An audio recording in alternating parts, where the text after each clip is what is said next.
All right, ladies and gentlemen, if I can get everybody to grab their seats, we're going to get started here. We're a little late, running a little late today.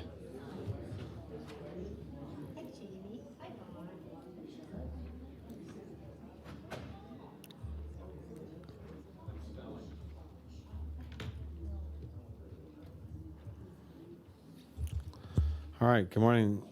Welcome, ladies and gentlemen. I'm now going to call to order the Washoe County Board of County Commissioners meeting for July 18th. At this time, Mr. Clark, would you lead us in the Pledge of Allegiance, sir? To the flag of the United States of America and to the republic for which it stands, one nation, under God, indivisible, with liberty and justice for all. Thank you, Mr. Clark. Madam Clerk, can I get a roll call, please? Certainly. Bob Lucy, Chair. Here. Marcia Burke-Bigler, Vice Chair. Here. Kitty Jung is absent. Vaughn Hartung. Here. Jean Herman. Here. County Manager John Slaughter. Present. Deputy District Attorney David Watts Vial. Here. I'm Nancy Parent, County Clerk. You have a quorum, Mr. Chair. Thank you, Madam Clerk. All right. Mr. Manager, we are on to public comment.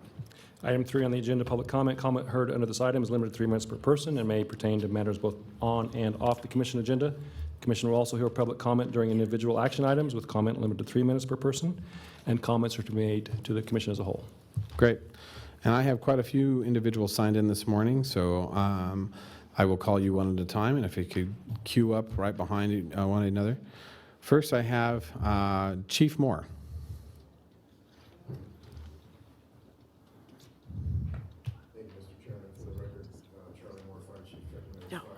During the presentation, I neglected to thank all of the county agencies and the county staff that helped during the wildfire seasons, and there's too many to mention. The Washoe County Sheriff's Department, the SIR team, the search and rescue team helped us get the word out to homes that were threatened. Animal Services, Bobby Smith does a great job in helping me corral, pardon the pun, all the animals that potentially need to be evacuated.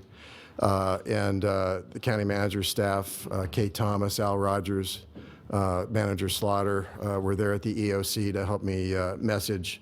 So these incidents would not run quite as well if not for the support of the county. So I wanted to add my thanks to the county and their staff. Thank you. Thank you, Chief Moore. I appreciate it. Next, I have Mrs. Tammy Holt-Still.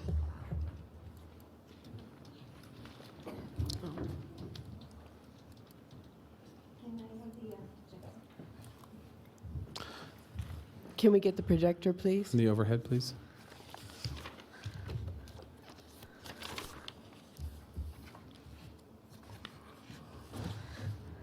Good morning, Tammy Holt, still for the record and still here.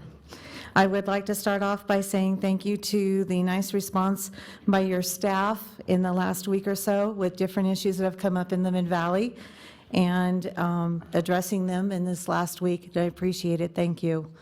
I am also happy to show that the New Life Church is just received a dumpster to start their recovery process, and we are looking so forward to that. We understand that they are looking at the HESCO barriers and how to make it easier for them to get into their parking lot. It was a little tricky getting where that went, but we made it.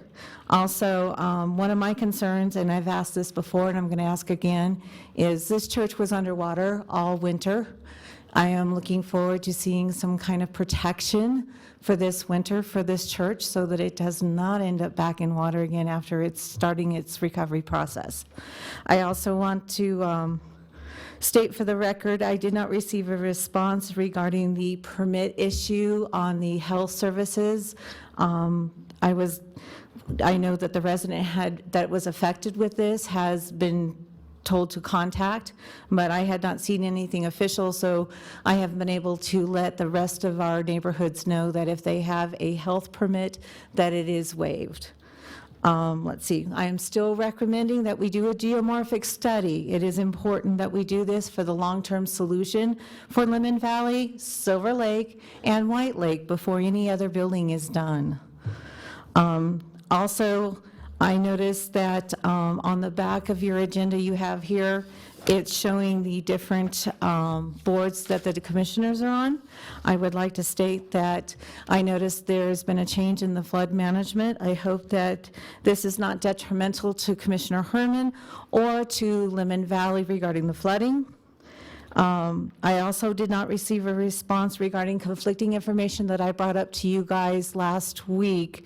We have a state employee who gave information that went out on Facebook that was definitely contradictory to what we were told regarding Deodore and being chip sealed or whatever, and we need to make sure that we have the residents getting the right information, and I want to make sure we do that.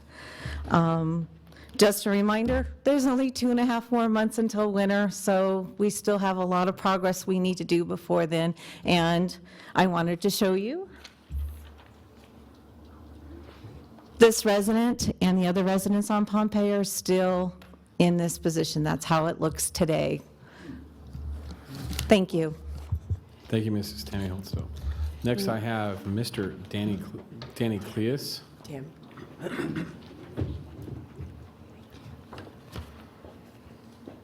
Thank you, Mr. Cleus. Good morning, Commissioners. My name is Danny Cleus. This is my granddaughter, Jamie Cleus. We have a problem out there still. It's been addressed to you guys prior to this. We did have some actions once in a while come out and do it. We need to figure out a solution to slow cars down in Lemon Valley. She's almost been hit at least 4 times now. It's not fun. My dog has almost been hit, my puppy, because I can't watch her 24/7. They get out in the street, and plus the puppy chases her around on the scooter. Something has to be done. There's temporary speed bumps, or we need to put in permanent speed bumps. The sheriffs don't do anything. They come out and cruise the afternoon. There's no cars in the afternoon. It's morning and evening times. We've told them what times they are. No sheriffs. What's it going to take? Is somebody actually going to have to get hurt before something gets done? Is it going to be like the flooding? Flood comes, everybody's devastated, then action comes? I'm not too sure. I don't want to be the one to have to go to jail because somebody hit my granddaughter or my dog. Because that's what it's coming down to. We talk to people, we yell at people, it doesn't seem to matter. It's been addressed to you guys prior to this. It's fallen on deaf ears. What do we have to do to make it safer for our kids? There's a family that just moved in across the way from me. They have 2 little ones. We're getting more kids in my neighborhood. What's it going to take? And just so you know, with the flooding, my insurance claim was denied the 5th time. That's not good. Other people's have been denied too. I don't know what to do. You guys don't seem to want to do anything about it out there either. What do we do? Just call it a wash? Wait till next year when it does it again? Even worse? That lake's not going to disappear by September. Think about it. Hope it doesn't happen in your neighborhood. Thank you, Mr. Cleus. Next, I have Miss Liz Griffin, followed by Mr. Wesley Griffin.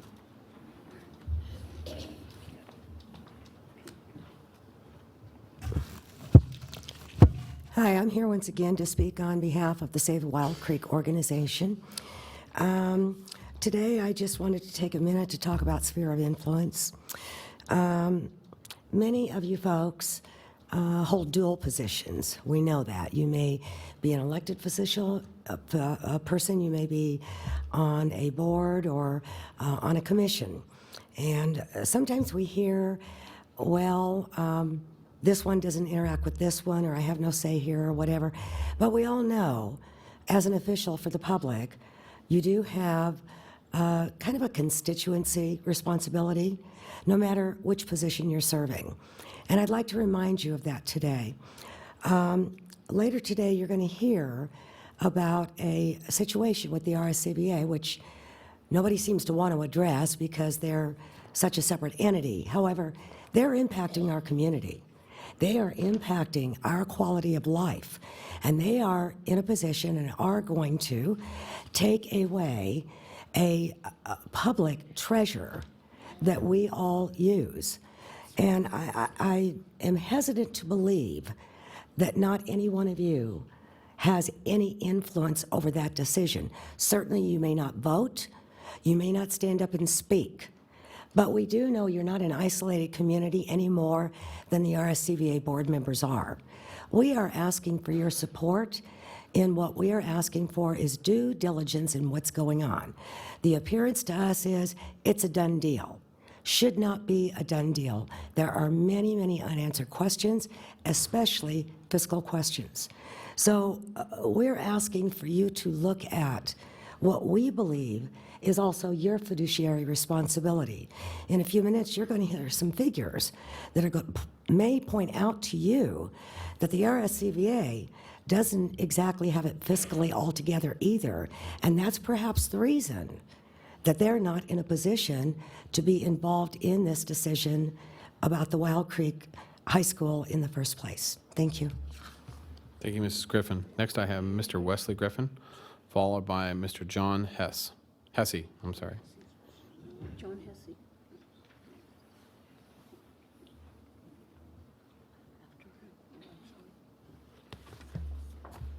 Good morning, Commissioners. I'm Wesley Griffin. I'm here to speak in support of saving Wild Creek. And last time that I spoke, I suggested that we all consider the word transmogrify. And I'll put it up on the board so everybody can see it that hasn't seen it before. Can I get the overhead, please? Raise that microphone. Transmogrify. It's a magical process where something is transformed from one thing into another, and it uses the example of transforming cucumbers into pickles. We've all seen that. Doesn't really seem too magical today, but I'm suggesting that what is about to happen if Wild Creek Golf Course is changed into a public school, a mega school, what's going to be transmogrified is a supposed monkey on the back of the RSCVA into an albatross around the neck of you folks and a lot of us other folks that are just plain old citizens. Interestingly enough, when we look at some of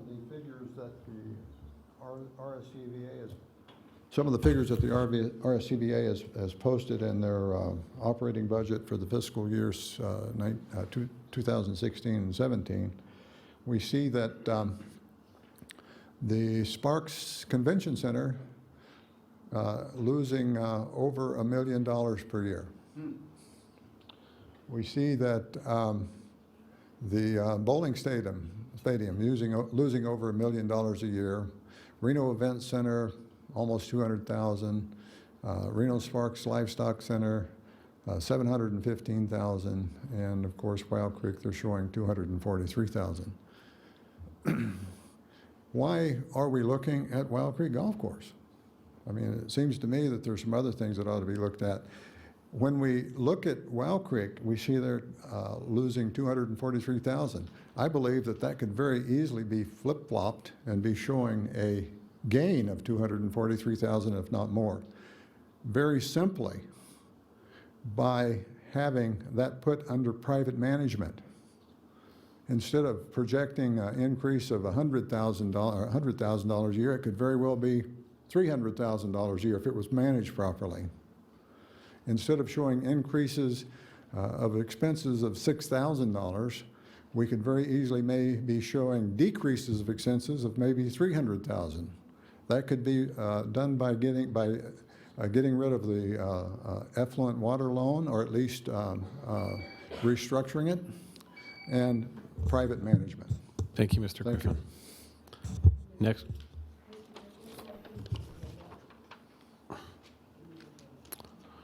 Next, I have Mr. John Hesse, followed by Miss Darlene Hesse.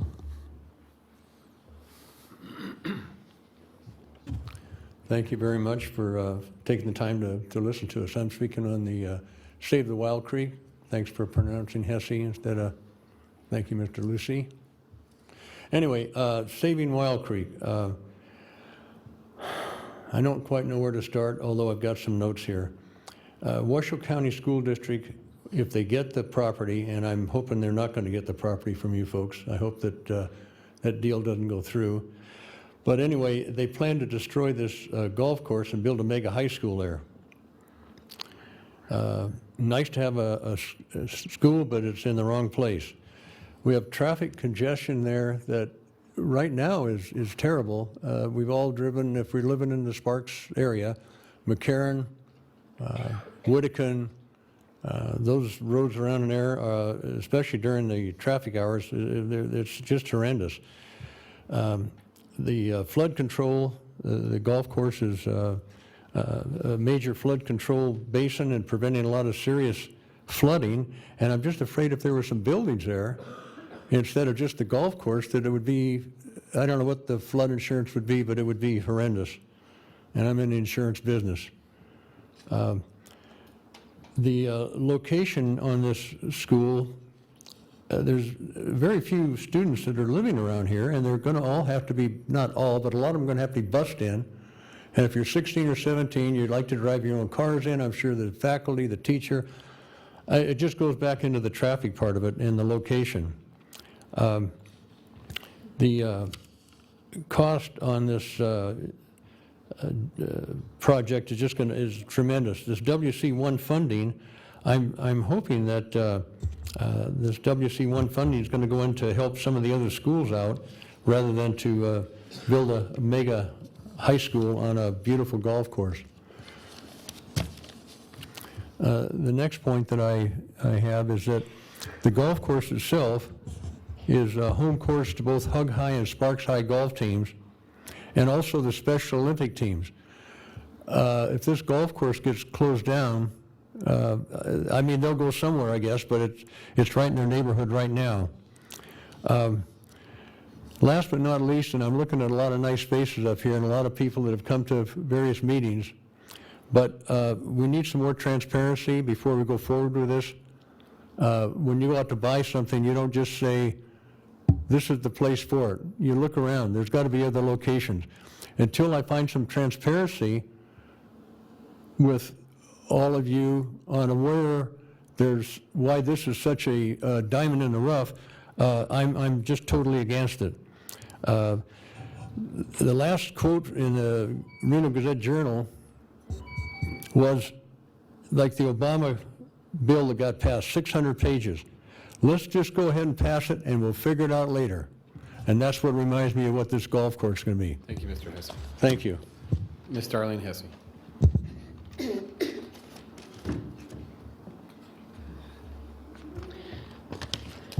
Yes, hello, I'm Darlene Hesse, and I'm here to support Wild Creek Golf Course. And I hope that you guys will open your minds and heart to what is happening. This is a beautiful area, and it's a wonderful place for all people. And it's not real fancy or anything, but the people love it. And I'm afraid that when you do something like this in a floodplain, you may find that you're going to be in trouble like Lemon Valley. And there's going to be a lot of water that will be around. And who's going to pay for all of this? This is an expensive area to build on. It's just almost, it's just unimaginary. And to tear down a $30 million golf course and put in a school, a mega school that it probably is going to cost maybe $60 million. Who knows? When are we ever going to get out of debt? And when are we going to start paying the bills and stop spending all this money? These kids do not need to be in an area where there's no children. It's ridiculous. It's a ridiculous idea. And just recently, you know, we were told that golf is sort of a thing of the past. It's not. Did you see it at Edgewater?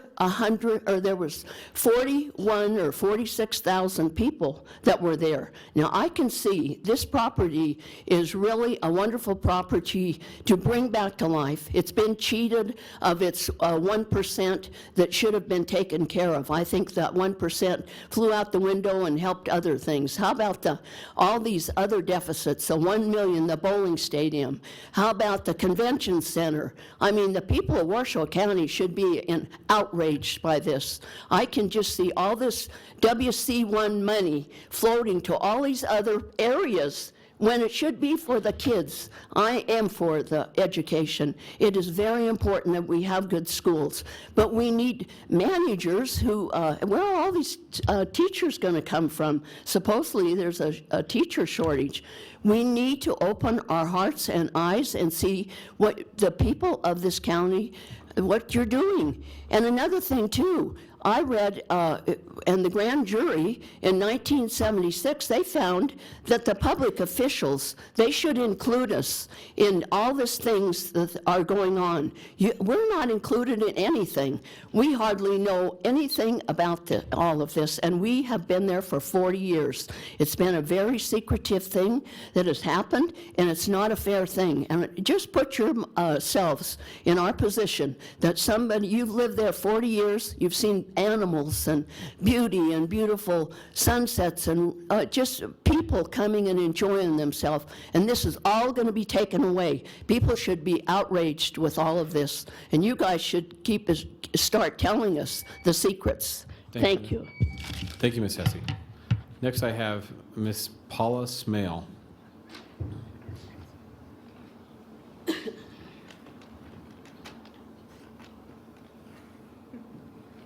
Thank you very much. I am Paula. I want you to know that I am 100% for the education of our children. I am 100% for the revitalization of our schools and the prudent building of new schools. I also want to speak about this conceptual Wild Creek project. Specifically, as per put out in the May 1 meeting, the anticipated project timeline, which has transfer of Wild Creek Golf Course land to the school district in August of 2017. I am strongly against any premature, tangible forward step being taken on this conceptual project prior to serious questions and concerns being addressed, as you're hearing.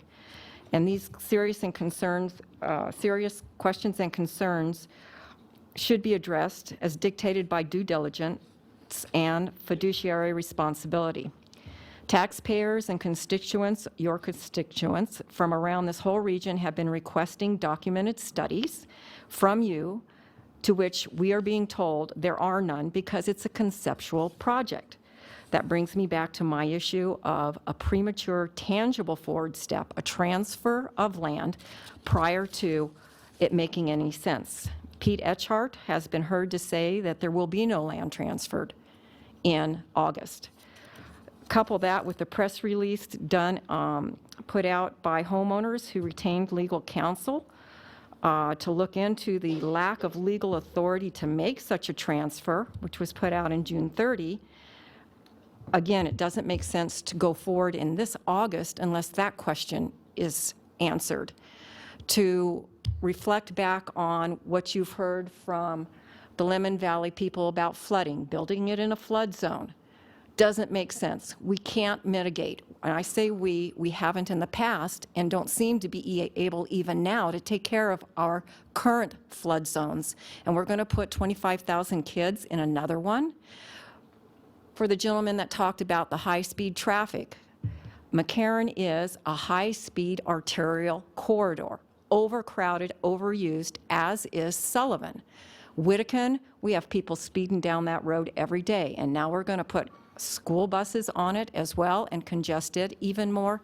None of this makes sense, especially from the legal point of view, if we're going to start out in August with a transfer that may not even be able to be completed. Could we please have the transparency we're asking for? What has your legal counsel said to you about this authority to make the transfer? We'd love to hear something. Thank you, Ms. Thank Smith. you. Next, I have Mr. Mike Brierly.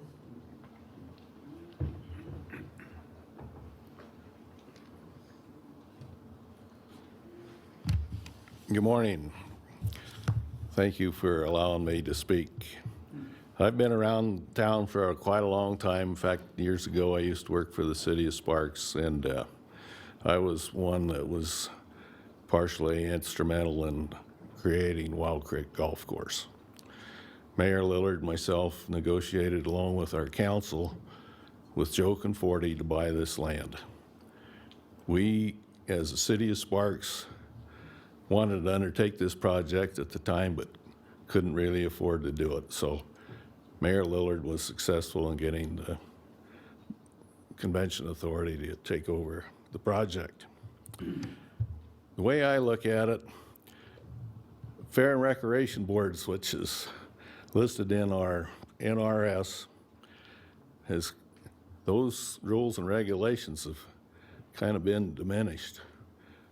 Fair and Recreation Boards and convention authorities do have responsibility in providing recreation facilities not only for conventions but for the local residents. I would suggest that you have some impact studies prior to this land transfer. Let's not get the cart before the horse.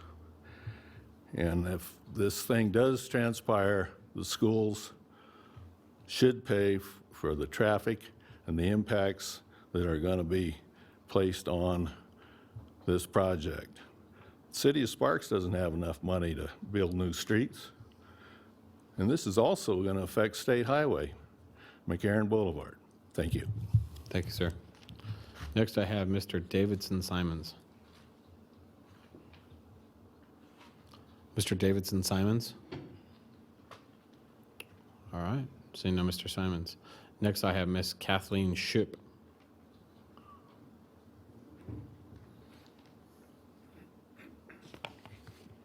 Good morning. I have many concerns about the proposed Wild Creek High School project, and I would like you to address all of the very important issues within your own circles, in your own hearts and minds. There are many to think about, like the loss of animals, the loss of birds, the loss of green space. And you, as elected officials, are representatives of our county, and yet you're not taking any measures to stop the potential devastation of Wild Creek open space. Is the Washoe County School District so strong that they can put a finger on a map and say, we want that parcel of land? And not to improve our community, but to devalue it by paving over all the beautiful green space? The parking lots for the student body alone, now this is without any of the supporting staff, the school teachers, anybody. The parking for the student body alone would take up over 15 acres. That's 15 acres of blacktop. Think of this. Think of the amount of heat that is going to generate. I wonder how it all came about. As I listen to our representatives, all I'm hearing is that no one is admitting to having the ability to stop them, to guide them, or to even make an acceptable alternative proposal to them. Where are the alternative plans? The Washoe County School District admitted that they have no alternative plan. They are adamant about taking this property away from us. Free land is what I've heard. The RSCVA wants to go out of the golfing business, and Wild Creek is losing business. We have seen the indebtedness of the RSCVA, and Wild Creek is at the very last of their list of losers. Wild Creek can be turned into a profitable venture in a couple of years after paying off the effluent water bond and with some proper management. All of that aside, where will the funds come to develop the roads to allow egress to the school?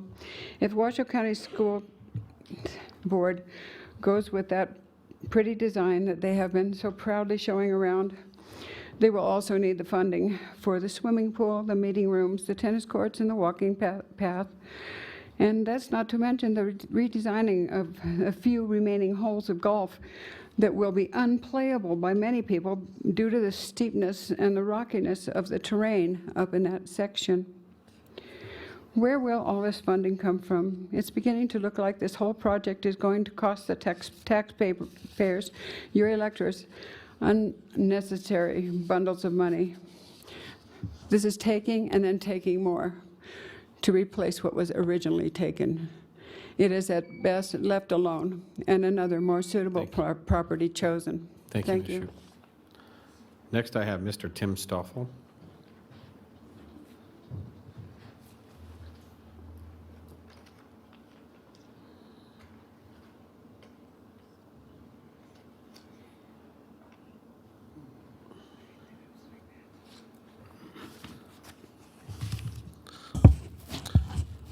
Tim Stoffel, 10515 Trail Drive, Reno, Nevada. I'm here today to address a whole bunch of regulations and ordinances we're going to hear today involving animals.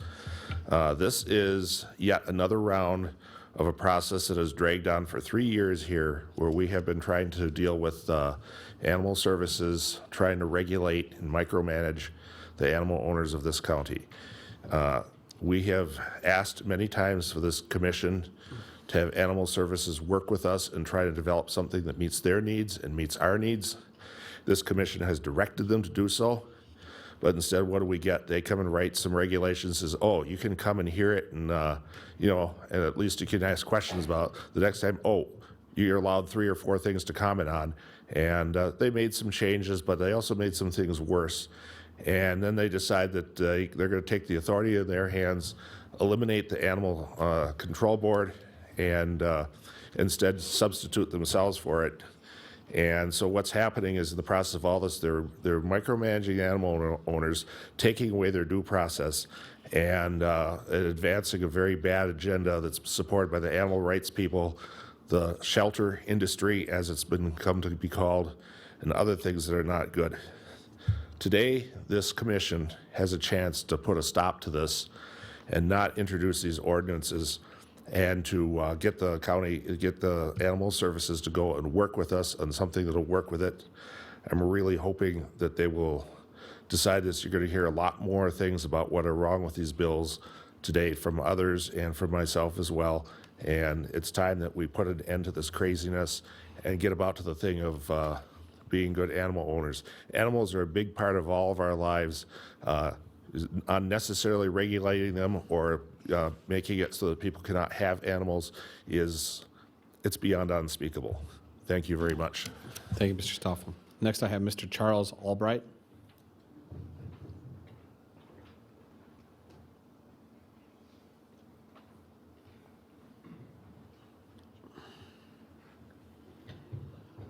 Howdy, my name's Charles Albright, and thank you for the chance to speak to you folks. I'm here to talk about the Truckee River. Tumwa is owned by you folks, as well as Reno and Sparks, and you plan on remodeling, quote, remodeling 4 dams upstream and turning them into rapids instead of dams to make it so that fish can migrate upstream, because there's no fish ladders at these dams that work currently.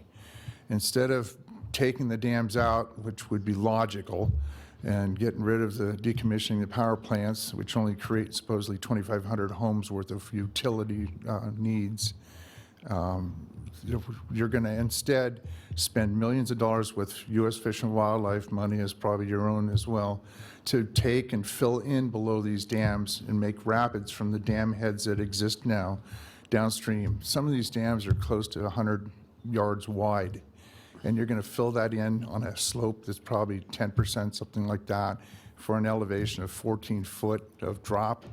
It'd be so much easier to get rid of the dams, decommission the powerhouses. If you guys need, you folks make the money, Tumwood makes the money from the powerhouses, obviously.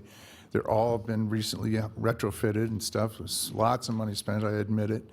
But it would be much easier if we just took the time to decommission the dams. If you want to just replace that power, give them a solar farm someplace. But it would be really nice if the fish could actually go up a natural riverbed, and instead have, the way it's going to be is the dams will still exist. You're going to dewater those dams for the vast majority of the year. No water for the fish to live in. So, and as far as the dams are concerned, you've got 3 that are for powerhouse, 1's shared for irrigation, and State Line Dam is for irrigation. You could build what's called bladder dams, which are a concrete structure across the bottom of the river with a big wall of like neoprene or rubber attached to it. When it's irrigation season, you raise it up. At those 2 locations, you could do fish ladders, and then there would be no problem with fish still getting up the river. And the 450 CFS roughly that goes down the river through your power plants could be in the river for the fish to actually use. So essentially, I'm asking you to think about, like environmentalists might, and think, gee, the big picture is that the Truckee River has been screwed over for eons for the purpose of creating power, which is not really needed because it's just an insignificant amount. And you could actually turn the river into something that's usable, friendly, get rid of the dams, and have water that flows through it. And then 2 dams could be, like I said, bladder dams that divert water for irrigation needs in that season, and then it's free.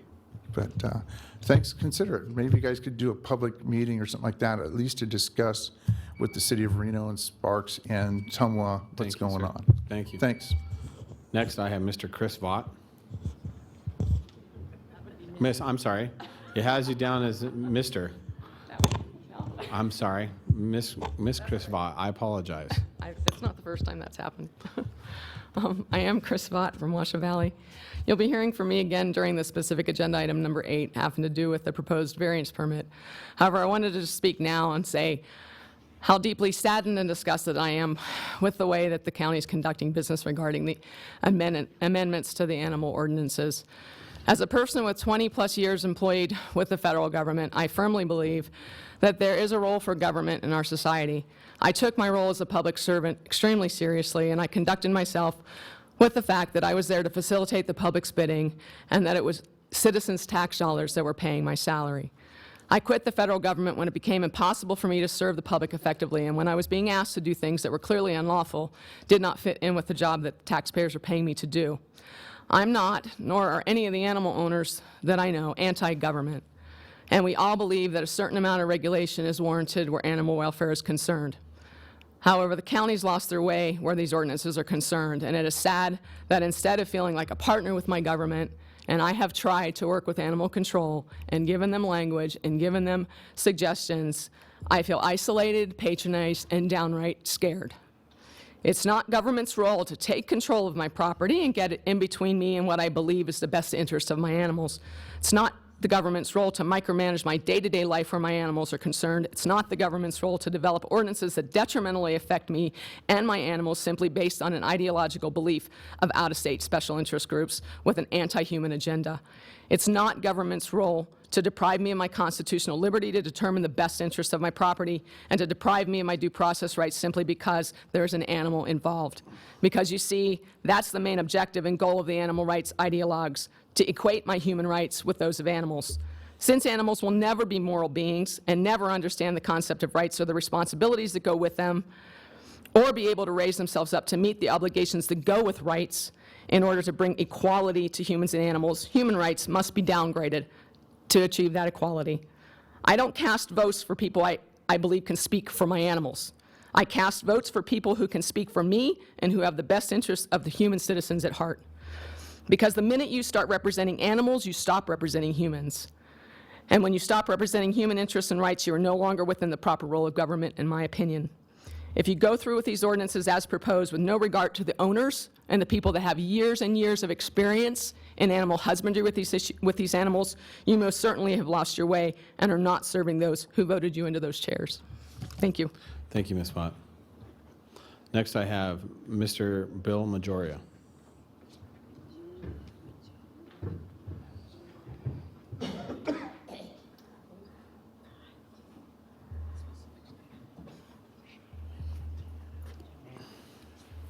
I'm Bill Majora from the Virginia Foothills area. I just have a comment overall about the entire program I've been watching for the last about 3 years against animal keepers in Washoe County. It seems like throughout this whole process, what I have seen are public safety and animal welfare used as excuses for managing whichever animal population is being addressed to extinction. I see assorted unnecessary requirements for sterilization. I see all sorts of things like identification requirements that could be animals too small to be identified without threatening their health or killing them. But, I mean, Tier 3 animals include sidewinders. I've seen baby sidewinders smaller than some of the earthworms I've seen. I don't see any of the things specified there that have to be done in 90 days being viable. I don't see any exemption for when the animal's not suitable to be identified permanently. One example of many. I've watched this business about grandfathering in people under the old laws prior to that were approved under the new, or under the old laws, to be continued under the new ordinance or amendment to Chapter 55. But I've also seen had multiple people tell me that they've been denied, or they've seen people denied who applied for permits under the old rules. The way other jurisdictions have done it for other topics, not animals, was when they put in a new rule, they had a grace period for getting a permit under the whatever conditions applied before. I don't see any provision for that in this proposed amendment. What I see is essentially a very carefully orchestrated program to use animal welfare and public safety as an excuse, not a reason, an excuse for managing to extinction. Thank you, Mr. Majora. Next, I have Ms. Ardina Perry.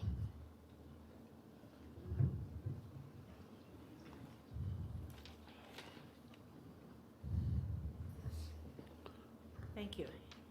For the record, Ardina Perry. Can you hear me? Yep. Okay, great. I'm here today to, do we need it for the record thing, or? Okay. You're good. I'm here today to address the health risk of early neutering. I sent you guys a letter last night. Sorry that Paul isn't here because he received it. Weigris makes the claim that they're going to use the AVMA as a guideline for our laws. And yet I have placed before you proof that the AVMA is against early spay-neuter. I don't know who got the letters I sent last night. I sent out over 1,800 copies of that letter to the people in my group. We currently have already on the laws the Commercial Animal Welfare Act, the TNR Act, and the Kennel Denied Due Process problem. So we already have 3 situations where I know that lawsuits are being planned. And they're not just being planned on the position, they're being planned on the person. That's how far Washoe County Regional Animal Services has pushed the animal-loving portion of our community, okay? I'm getting a Newfoundland puppy here. That'll put me up to number 3. I also have a Newfoundland that I don't expect to live a lot longer, and I would love very much to get another puppy out of this litter, just because I'm a Newfoundland freak. Anybody who goes to my Facebook page knows that. You seldom see me without 600 pounds of dogs. But you know what? I can't get my other puppy. I can't get my other puppy because that would trigger a need to perform an invasive surgical procedure, an elective procedure that causes bone cancer, autoimmune disorder, dermatological disorders, mental instability, all of this being ordered by Washoe County Regional Animal Services at the age of 4 months before the pancreas is fully functioning, the liver is fully functioning. That's the reason veterinarians will do an emergency surgery if the good of the surgery outweighs the long-term risks. But to demand an invasive surgery, we have laws on the books for breeders. They're already covered. This search for somebody that may have a litter of puppies so they can do righteous indignation has completely taken over my property rights. And you've alienated the vets already by getting into their rabies records for your dog licenses. And now you're going to put the veterinarians in a position of having to give you 43 reasons, which you may or may not approve, as to why this animal shouldn't be spayed. So thank you very much, and I received many emails. Please keep Jean Herman in Lemon Valley. Thank you. Thank you, Ms. Perry. Mr. Next. Chair, her letter has been placed on record with the clerk. Thank you, Madam Clerk. Next, I have Mr. Jeff Church. And Jeff Church has a handout I will distribute to the board. Great, thank you. Very small paper-saving handout for you, and I do have an overhead for the projector. Can I get the overhead, please? There we are. Good morning, almost afternoon. Jeff Church here, resident of Reno. And I want to talk about Washoe County 1 sales tax harms Washoe County. Auto sales plummet. Recent sales stats from the Nevada Department of Taxation paint a stunning picture of the Washoe County sales tax and the effect of WC1 sales tax affecting overall city and county lost revenues. While overall Nevada sales tax rose 4.6%, it was down 3.8% in Washoe. And that's for the period of April 30th to June 26th from the State Department of Taxation. So let me emphasize that. Up 4.6 statewide, but down 3.8% Washoe County. If my math is right, that ballparks, if it extrapolates out for the year, to a loss of $40 to $50 million in tax revenue for Washoe County. Now, auto sales tax, they call it Category 441, is up 20% in Carson City and soared 47.6% in Lyon County. That's amazing. But meanwhile, car dealers in Washoe County, sales tax revenue plunged 8.6%. You can't make this up, and you can't spin it on anything else other than WC1. It's hard to find any other reason.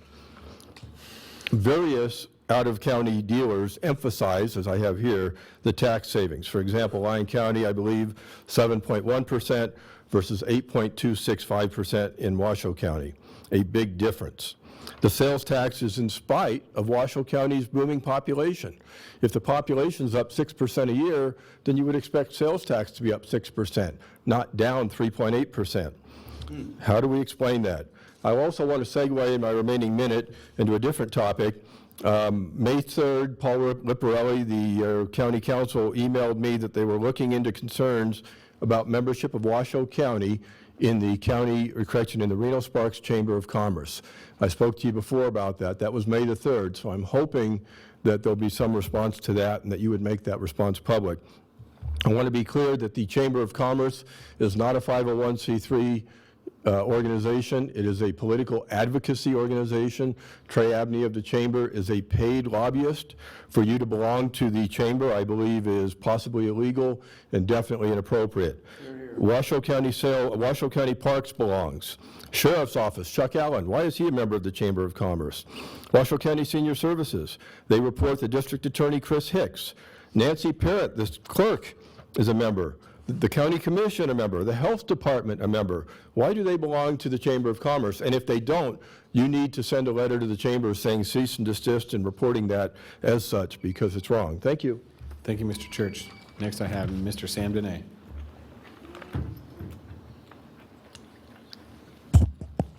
Sam Dene, that's me, the heart and soul, the body and mind, the DNA of Nevada government.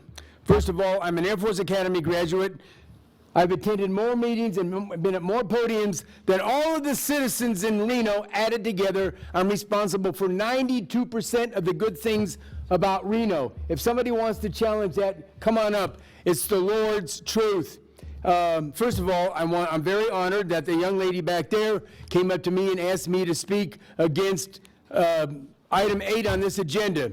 I'm against item 8 on the agenda. Sam Dene is against item 8 on the agenda. As a matter of fact, I could probably take it to an open meeting law violation because the open meeting law says agenda items are supposed to be able to be read by the average citizen. Nobody could read item 8 and know what's being said there. 98-word sentence. Who ever heard of a 98-word sentence? Anyway, I'm against item 8. As far as this deal about the Wild Creek project, it's not the Wild Creek project. That sounds sweet, the Wild Creek project. No, it's the Jackhammer project. The Jackhammer project. When you come up here from now on, call it the Jack. That's bait and switch. They want it to sound sweet. It's the Jackhammer project. You're going to have Jackhammer, and I don't live anywhere near that, but I am.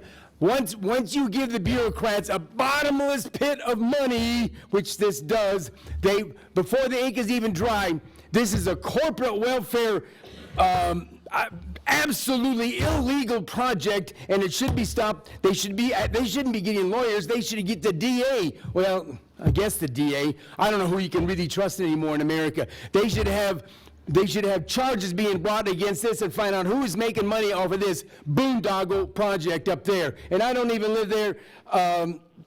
Anyway, the Jackhammer project up there. Last but not least, you know, a lot of this anger is directed in the wrong place often. I sound like I'm angry at these people maybe, or mad at them, or upset with them. No, I'm telling you, the number one corrupt, mendacious, perverted, deceptive, rotten, evil, wicked, yellow-bellied people in this community are the Reno Gazette and their cohorts in the rest of the media. If we had an honest newspaper, none of this would be happening. All of you would be happy things would be going on. People would listen to Sam. This community would be one of the greatest in America instead of one that is laughed at and scorned by other companies, other states and cities.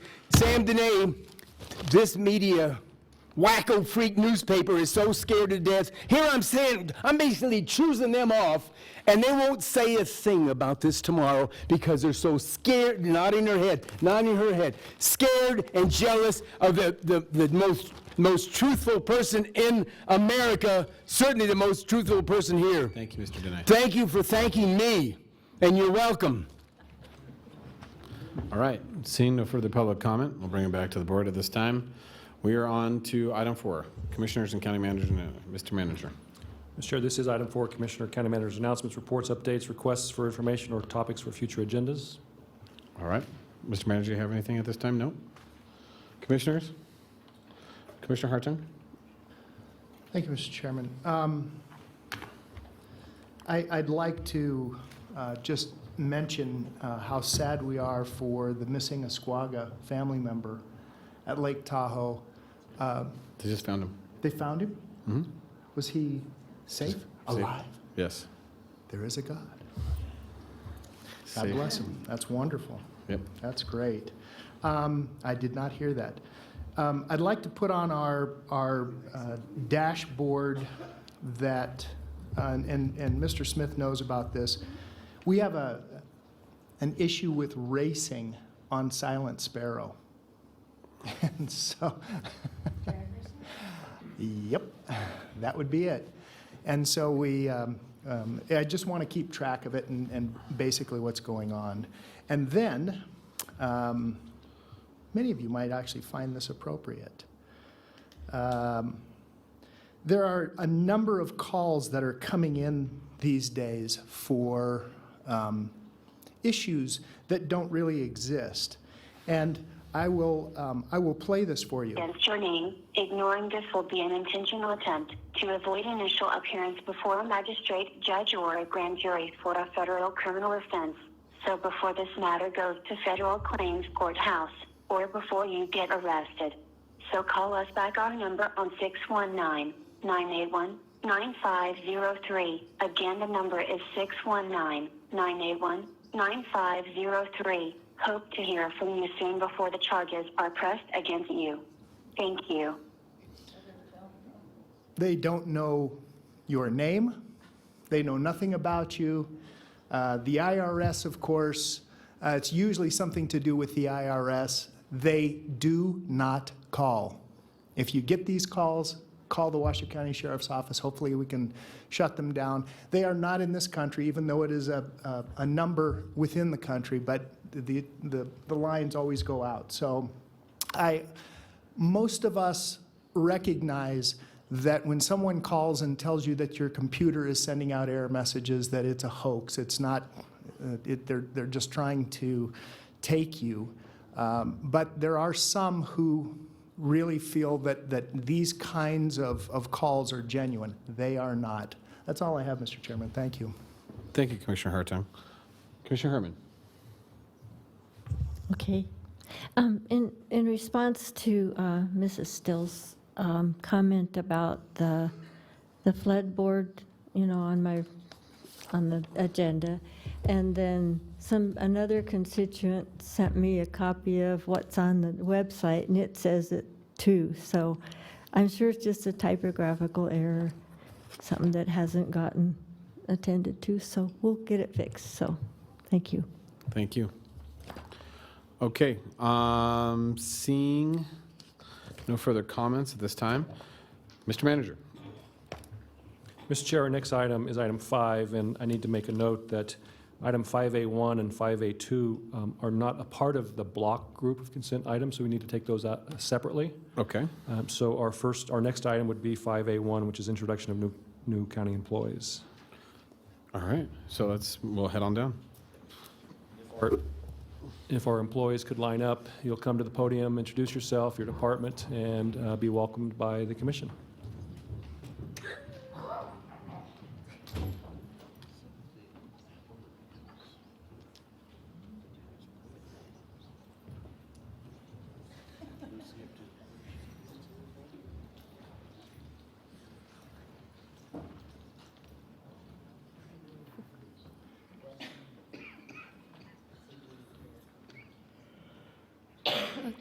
Good morning. My name is Jacqueline Valley, and I work for Reno Justice Court, and I'm a deputy clerk.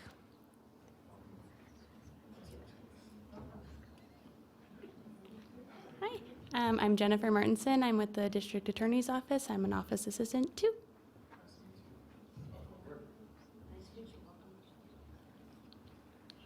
Hi, I'm Emily Salas, District Attorney, and I'm an office assistant, too. Hello, Autumn Foster, Washoe County Social Services Case Manager 2.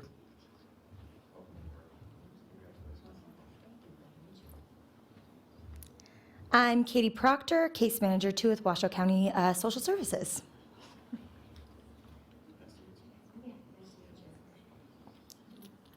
Hi, I'm Grace Thomas, Washoe County Social Services Case Manager.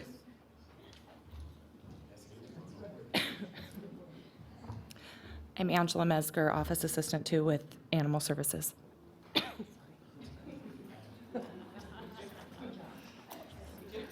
I'm Eric Lehman with Washoe County Animal Services. I'm a field supervisor.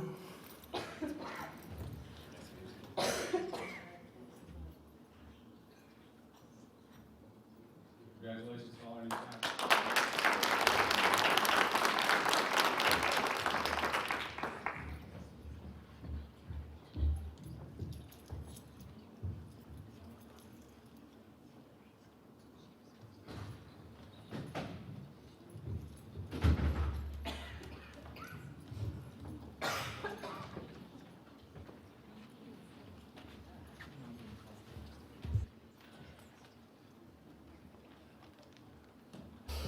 Madam Clerk, do we have any public comment on that last item?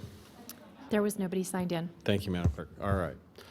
We are on to 5A2. Mr. Manager, we are here for certificates. You We have quite a are. stack today. We do have quite a stack. Mr. Chair, this is our item where we honor our certificate employees who have completed certificates in essential employee development courses. Washoe County encourages lifelong learning and the professional development of all employees.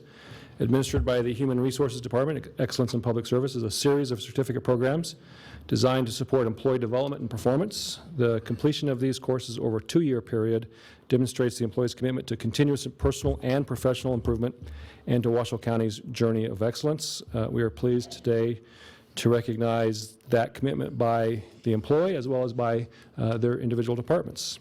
So our first recipient is Alicia Agrella, Project Coordinator for the District Attorney's Office. Alicia has completed the Essentials of SAP for HR Representatives Certificate Program. Congratulations.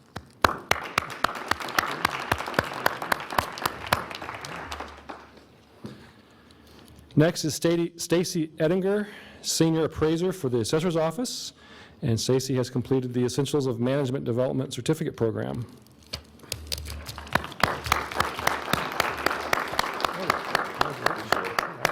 Good job. Next is Kelly Goatley Seals, Health Educator Coordinator for the Health Department, Health District, who has completed the Essentials of Management Development Certificate Program. Congratulations to Kelly. Good to see you. How are you? Heidi Howden is Assistant to the Court Administrator for Reno Justice Court, and Heidi has completed the Essentials of Support Staff Certificate Program.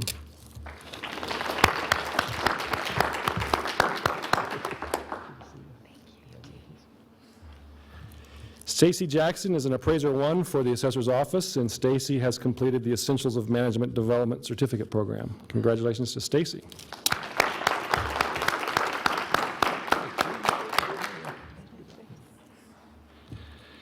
Vanessa Madera is Collection Supervisor for the Comptroller's Office, and Vanessa has completed the Essentials of Management Development Certificate Program.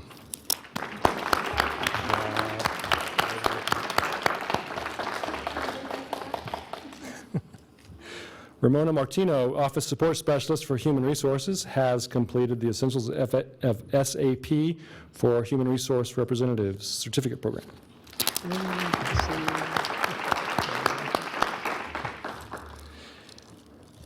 Myra Nolasco, is an account clerk for the Community Services Department and has completed the Essentials of SAP for Financial Staff Certificate Program. Congratulations to Myra. I practiced too. Laura Rose, Administrative Assistant for the Community Services Department, has completed the Essentials of SAP for the HR Rep Certificate Program.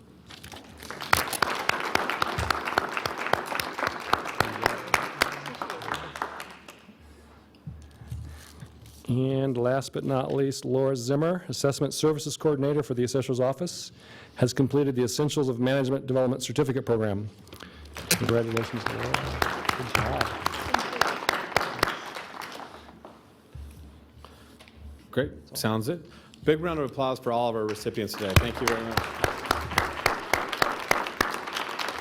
You know, I want to thank all of you that participate in all these programs and also all of your department heads. This is a phenomenal opportunity that each one of you have taken advantage of to further not only your career but your life. And I think it's an amazing opportunity that we here at the county offer to our staff and our family, and we want to continue to see these programs. And I love when we have days like this when we're handing out a plethora of certificates. So congratulations. Thank you so much for participating, and thank you for the department heads for allowing your staff to do so. So thank you again.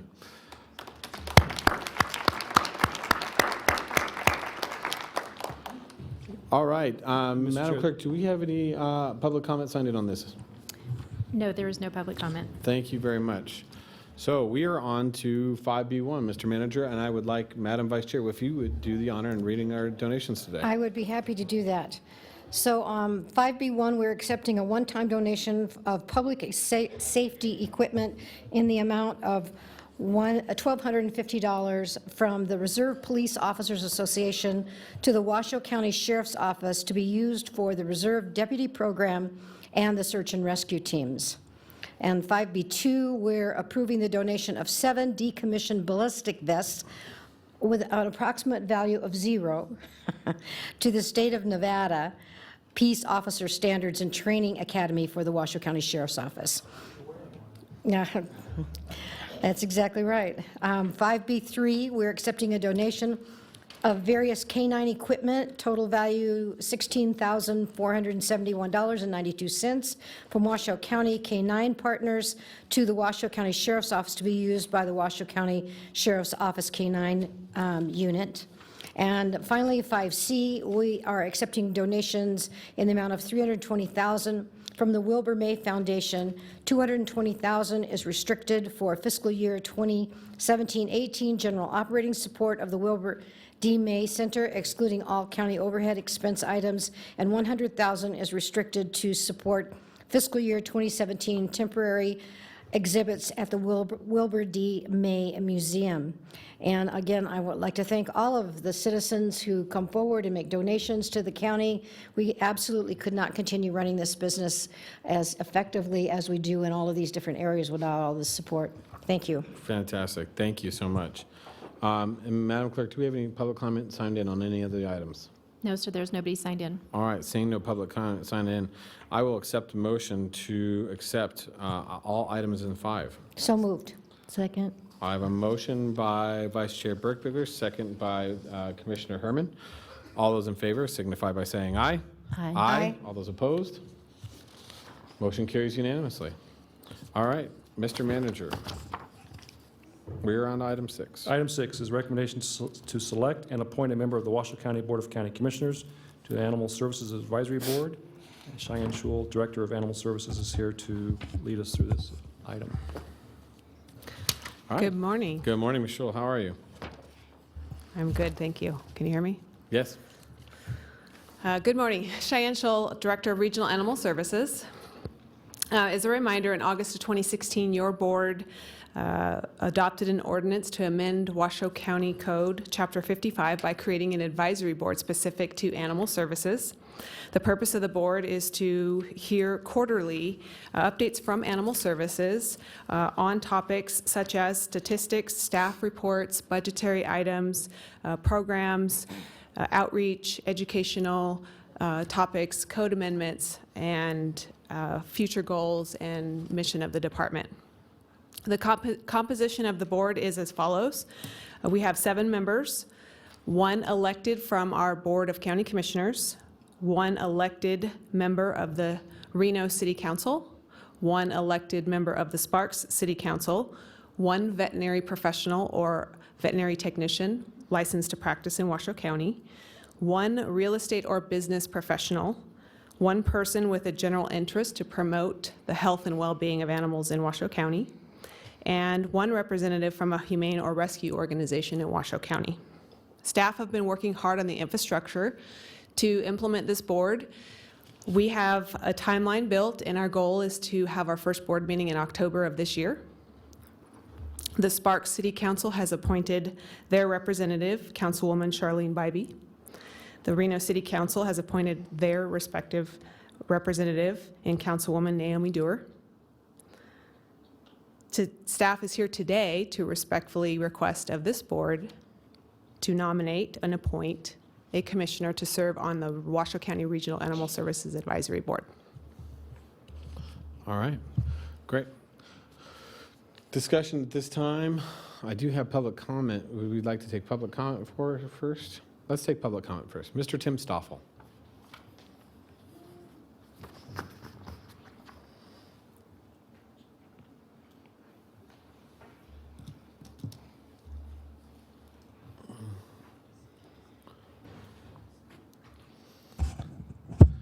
Tim Stoffel, 10515 Trail Drive, Reno, Nevada.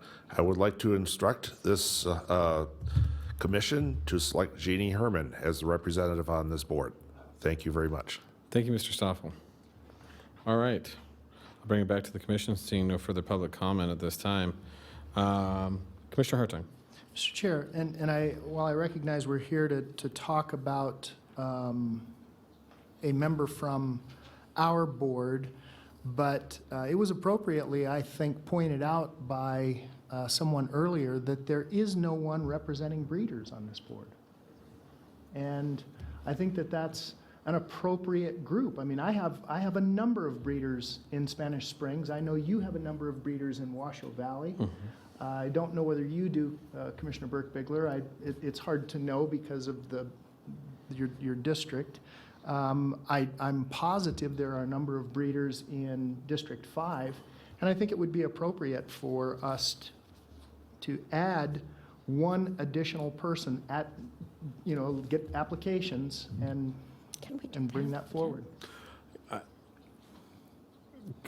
District Attorney, I don't know if we are stylized to do that today, Commissioner Hartung? No. But do you want- It's just more of a question. I have no problem with this, but I think that we should Okay. add one more member to this board. So let's while we're do talking this. about Let's do this. Why don't we add that to the end in agenda items? Is that would be appropriate? That would be fine, Mr. Okay. Chairman. Yes. But Okay, I- so I we will just bring thought that, so let's bring that back, so we can bring that back and have that discussion later in the agenda, if that's okay with you? Okay. Okay.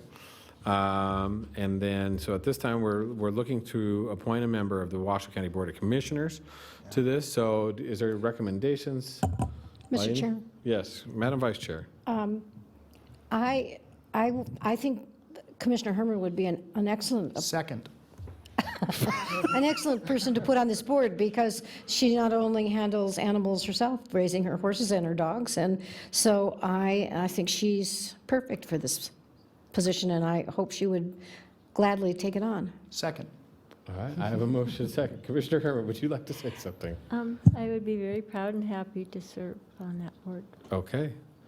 So we have a motion by Madam Vice Chair Burke-Baylor, second by Commissioner Hartung to appoint Commissioner Herman to the Animal Services Board, or Services Advisory Board. All those in favor signify by saying aye. Aye. Aye. All those opposed? Motion carries unanimously. Congratulations, Commissioner Herman. You are now our representative. All right, Mr. Manager, we are on to item 7. Item 7 is recommendation to select and appoint members to the Animal Services Advisory Board to fill 4 positions, a veterinarian or veterinary technician. Applicant includes Dr. Annette Rink, a real estate or business professional. Applicants include Jennifer Lynn, Melissa Nicholas, Judy Cook, James Dudzinski, and Chessa Keene, a representative of Humane Rescue Organization. Applicants include Jill Dobbs, Denise Stevens, Karen Vigil, Lori Lotz, and Patricia Abbey, an individual with an interest in promoting the health and safety of animals in Washoe County. All 15 applicants include Irene Payne, Lori Lotz, Patricia Abbey, Leslie Mix, Brian Sudo, and Jane Brown, Dr. Annette Rink, Jennifer Lynn, Melissa Nicholas, Judy Cook, James Dudzinski, Chessie Keene, Jill Dobbs, Denise Stevens, Karen Vigil, to specify the seat of each appointed member and their term of service within the requirements of Washoe County Code 55.0363. And Director Schul is here again to lead us through this item. Good morning again. Cheyenne Schill for the record, Director of Regional Animal Services. So the Washoe County Regional Advisory Board, we began recruitments for the 4 open seats on this board on March 27th, and the recruitment phase was open for a period of 4 weeks all the way through April 28th. We worked with the County Management Communications team to do press releases as well as social media recruitment. We received a total of 15 applications to serve on the advisory board. What we've done is prepared an overview of all of the applicants, their background and their experience, and the suggested vacancy that we feel they might most qualify for. As a result, you will see some applicants listed more than once. And additionally, your packets should include their full application for your review. I am prepared to go over every applicant, if that is the wish of the board, with a summary of their background. Okay. What is the, are some of the applicants here to? Commissioners, there is one applicant that I am certain is here. I'm not aware of any others. I haven't met all of them, so, but there's one applicant who is here. Okay. So we have one applicant here. Do you know who that applicant may be? Jill Dobbs. Jill Dobbs is here. Okay. So we have, let me take a second here. We have 4, as I counted, 4 seats to fill. Is that correct today? That's correct. All right. Mr. And so, Chair, yes. if I could, I believe there may be others in the audience here that are applicants as well. Okay. And I do have public comment signed in on this item as well. So how about we do this, take this piece by piece, so that because Mrs. Dobbs has obviously pointed out that Ms. Schul knows that Ms. Dobbs is in the audience, but there may be others. We have, since the 4 positions, we have a veterinarian or a veterinary technician licensed practice in Nevada to represent. We only have one applicant, Dr. Annette Rink. Is that correct? That's correct. All right, is Dr. Annette Rink here in the audience with us today?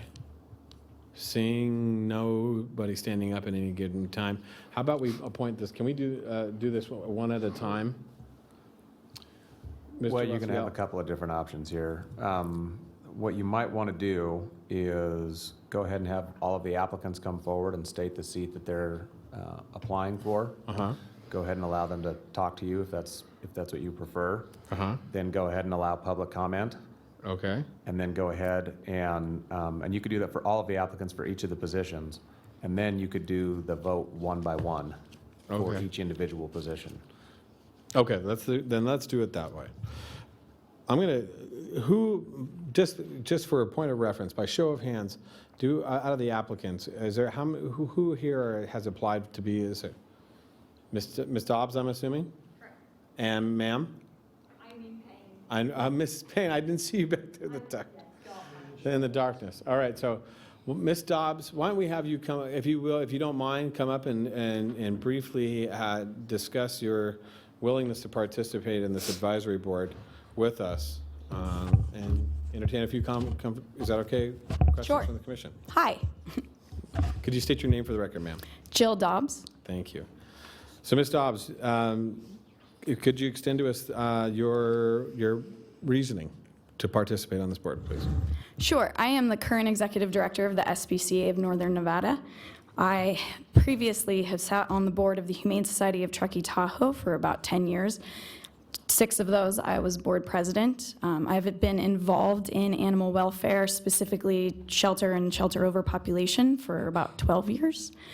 I am an attorney by training and have, for a while, I was a public entity lawyer, so I have a fair amount of experience with local governments.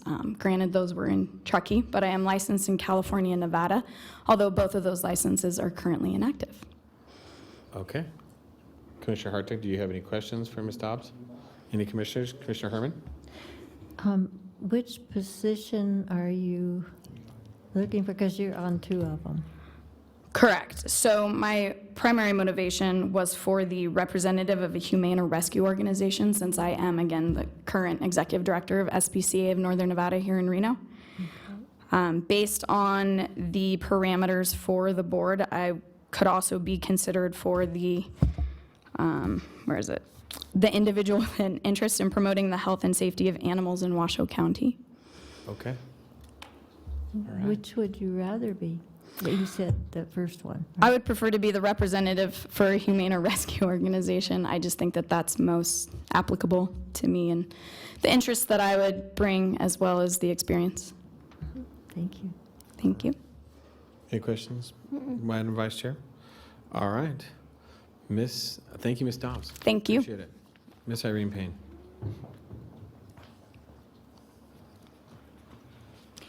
For the record, Irene Payne. Good morning, Commissioners. Chair Lucy. I put my name forward for the representative for the community because pretty much for the whole of my life I have volunteered in some respect working with animals, whether that is horses or domestic animals or exotic animals, and I've done that both in the UK and in the amazing state of Nevada and Washoe County. So I feel like I'm very passionate about the issue, and I also have an understanding of how local government works and how local organizations work, how animal welfare organizations work, and how just how important it is to do this work and to get it right. And if you were to choose me, I can assure you I will work diligently to repay your faith and your trust in me. Thank you. Ms. Payne, any questions? She is applying for the open seat. Mm-hmm. All Okay. right. Thank you. Thank you, Ms. Payne. All right, I have some public comments on it. So first of all, I have Mr. Tim Stoffel, followed by Mr. Bill Majora.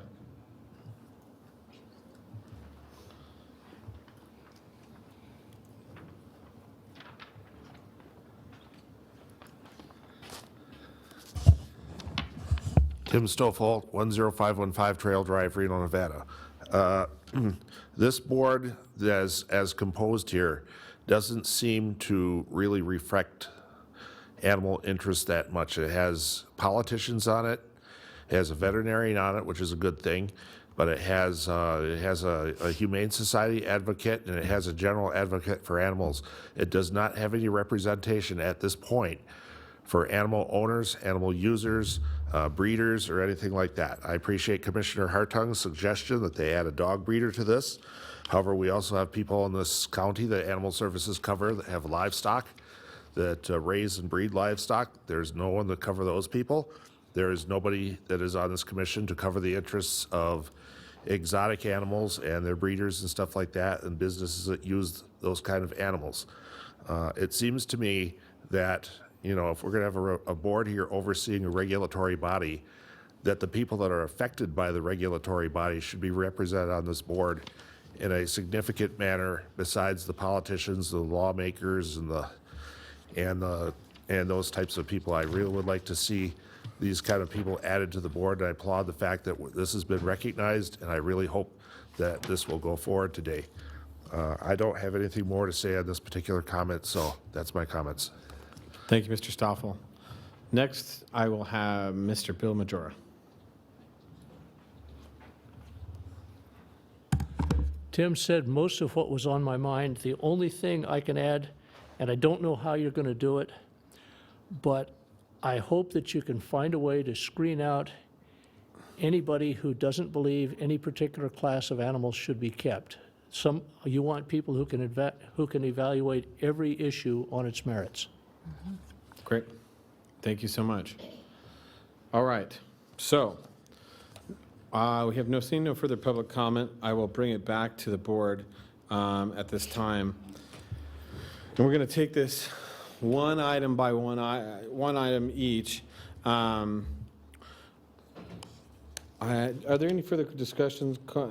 Commissioner Herman, do you have any questions? Herman, anybody? About how we do this? We're going to just take them one item and just kind of recommend and then vote on them from That's what I think we should do, yeah. Okay. Take them one at a time. Okay. All right. So first off, let's start off with the veterinarian. We only have one. We only have one. So I'm looking for a motion to Second. represent Dr. Annette Rink. I have a motion by Commissioner Hartung, second by Madam Vice Chair Burke-Bigler to put in Dr. Annette Rink as the applicant. All those in favor signify by saying aye. Aye. Aye. All those opposed? Motion carries unanimously. Okay, we are on to the real estate and business professionals. We didn't have any of the applicants participate here today. So I would be willing to nominate Jennifer Lynn. I know Jennifer. Jennifer Lynn. Yeah, she's very good. I would second that. Okay, so I have a motion from Commissioner Herman for Jennifer Lynn, second by Commissioner Hartung. All those in favor signify by saying aye. Aye. Aye. All those opposed? Motion carries unanimously for Jennifer Lynn. Next, we have the representative for Humane or Rescue Organization. Mr. Chair, I'd nominate Jill Dobbs. I had the opportunity to review her background, and I think she really has her heart's in the right place on this issue. Wonderful. I think she's extremely educated and brings a wealth of information to the board. So I would second that. I would second that as well. So I have a motion by Madam Vice Chair for Ms. Jill Dobbs, second by myself. All those in favor signify by saying aye. Aye. Aye. All those opposed? Motion carries unanimously. Mr. Chair, Yes. I believe we have an additional applicant who may have had a flat tire on the way. I think overheard. Oh, okay. Well, we understand emergencies and challenges. You know, ma'am, your name? Patricia, Mrs. Abbey. If you'd like to come down and speak. Well, Mrs. Abbey, actually, I apologize. We just voted on that seat. I apologize, but. That's all right. She's got her name also, Mr. Oh, she's. Oh, she does. Yeah. Interest in promotion. Oh, you are back. You do. You have a placement in both sites. So, Miss Abbey, the floor is yours. And forgive me, I've been listening to the whole, I was streaming it as I was careening down Highway 431, and it cut in and out, so I'm not really sure exactly what you wanted the applicants to say. So what we've been asking the applicants to say thus far is just obviously state your name and record, and then we just voted on the position for a humane and rescue organization, which you had signed up for, but also signed up for a person of general interest within the county for health and human services, safety of animals. So that would be the only opportunity available still remaining. Okay. So if you could just tell us a little bit about yourself and give us some background and your interest in applying for this position. For the record, my name is Patricia Abbey. I have been involved with animal welfare for a really long time. Started with being a volunteer that flew to Katrina to do rescue work during the hurricane. A big focus that I've had for a really long time is feral cat population, the problems that cities have and counties have with feral cat populations, because when there is growth, you have contractors and builders that come in, you have feral cats that begin to be displaced. It's a real emotional problem between what you do with the feral cats and then to accommodate the community. It's something that I worked in for a very long time. I founded an organization that was established about 15 years ago that was dedicated to helping bridge that problem between cities and counties and homeowners when that whole thing starts. It's a very emotional subject. I've been involved with, though, animal welfare. I worked with Pet Network.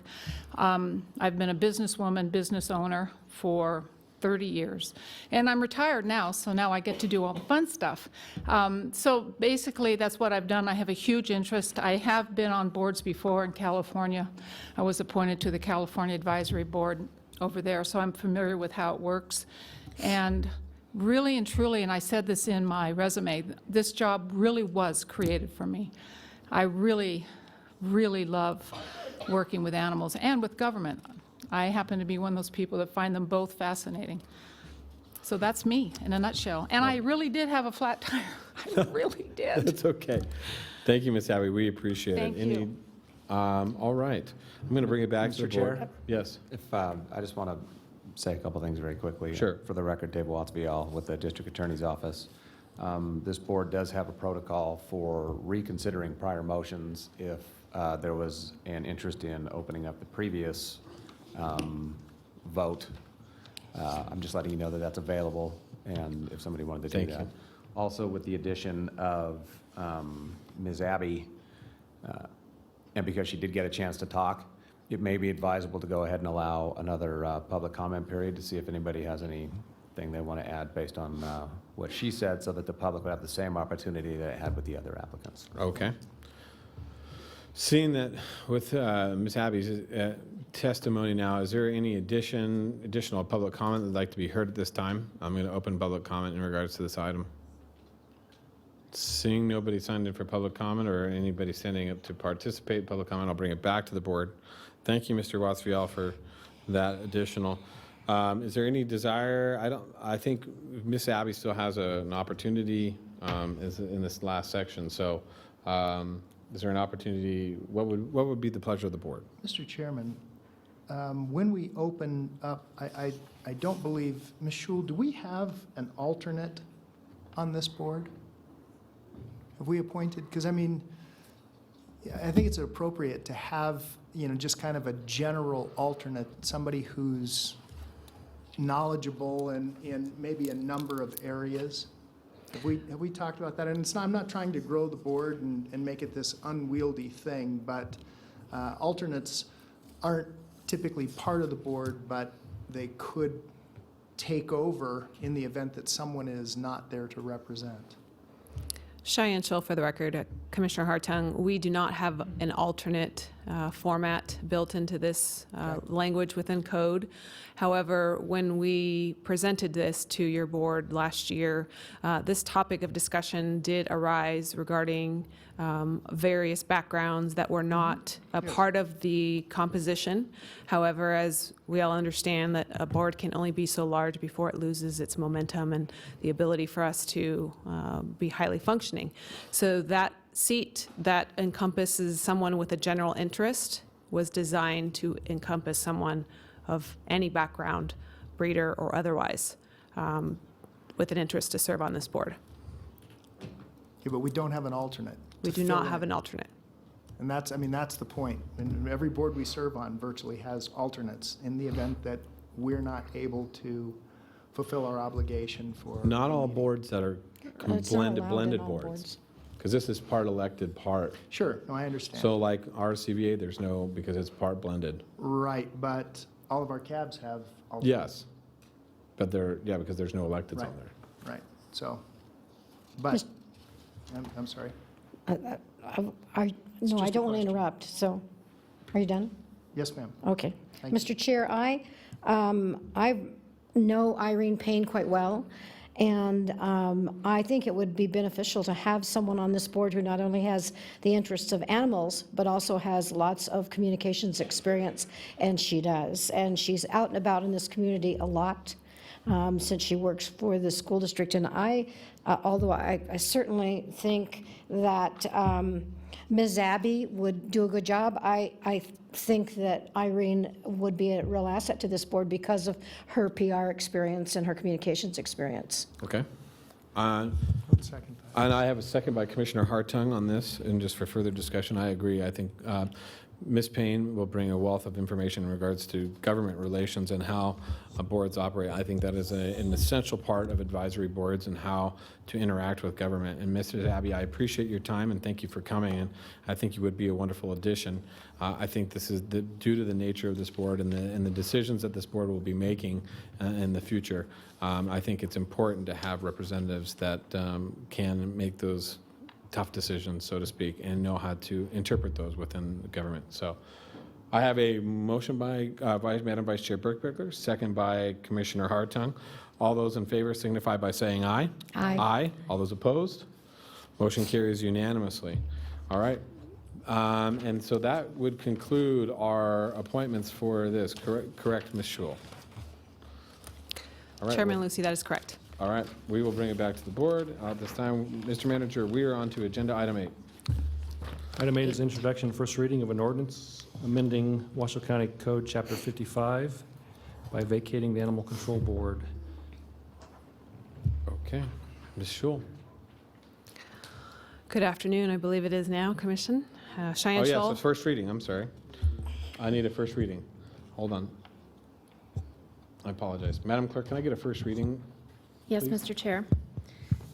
This will be Bill Number 1785, an ordinance amending Washoe County Code, Chapter 55, by vacating the Animal Control Board by labeling the existing permit to keep more than 3 adult dogs and/or 7 adult cats within the congested areas of the county and a variance permit by amending provisions relating to the application for a variance permit, the processing of a variance permit, the requirements of and conditions imposed upon a variance permit, the approval or denial of a variance permit, the revocation of a variance permit, and the appeal process, and by modifying containment requirements for keeping more than 3 adult dogs and/or 7 adult cats. Okay. Mr. Chair. Hold on one second. Yeah, Ms. Schul, can I get a brief presentation in regards to this, please? too many questions. We have some questions, yes.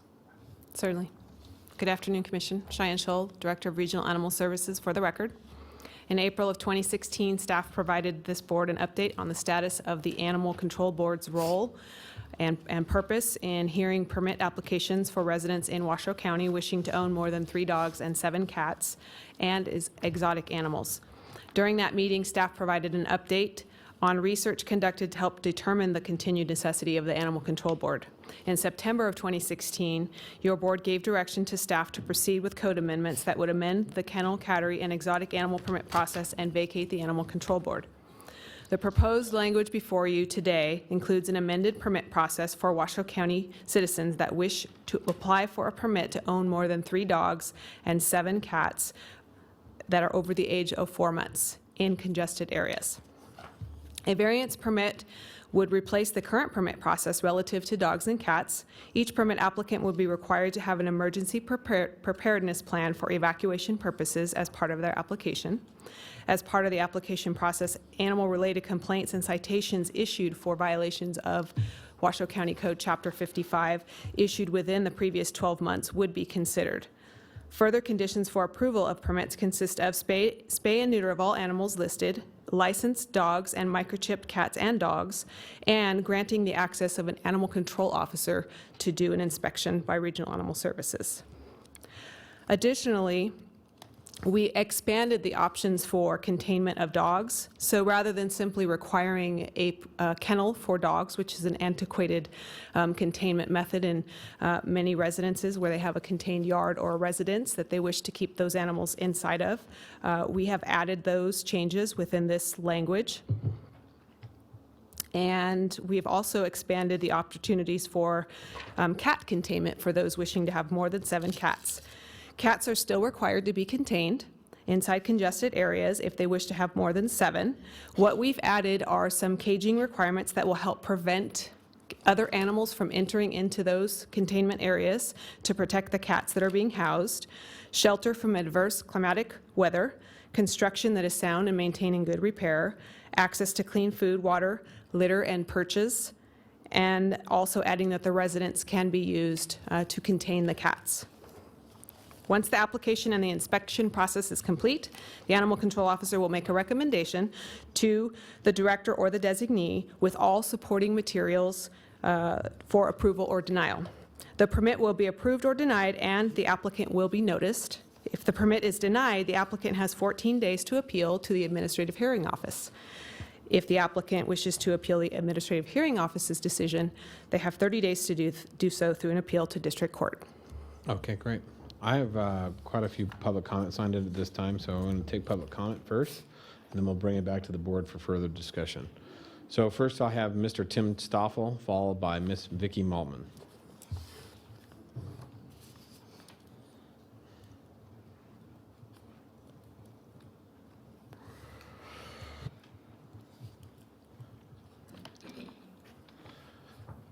Tim Stoffel, 10515 Trail Drive. I speak to you today as a member of the Animal Control Board you wish to vacate, as well as a very concerned citizen about this matter.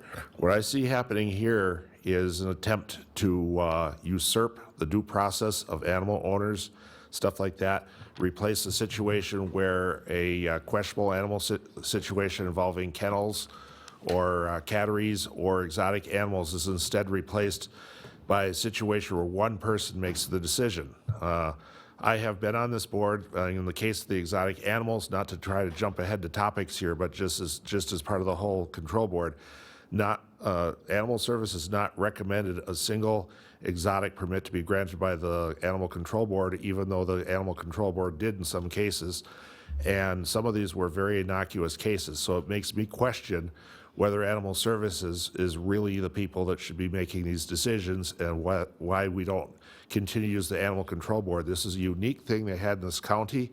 It is unique in the sense that it protects and improves upon the rights of animal owners, and the fact that we're dissolving it makes no sense whatsoever. It's just another sign that our Animal Services Board here is really about promoting the animal rights agenda. More importantly on this variance permit is this permit is an attempt to stop breeding in this county, because the thing is that, you know, if you have 1 or 2 dogs or something like that, you breed, you know, that's not really a breeding operation. People have puppies all the time, but the thing is, if you have anybody who's in the business of breeding, they do not fall under the commercial animal welfare permit. That's really for, you know, dog stores, cat stores, stuff like that.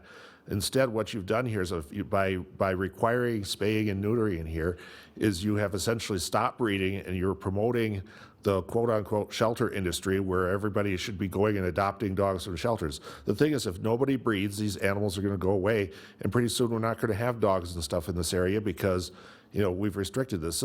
This ordinance is so badly flawed because of these 2 items that it should be stopped right here. It should go back, and we should go back to either the status quo, or we should go to something that's more workable and that represents the needs and interests of dog and cat people and dog and cat owners in general.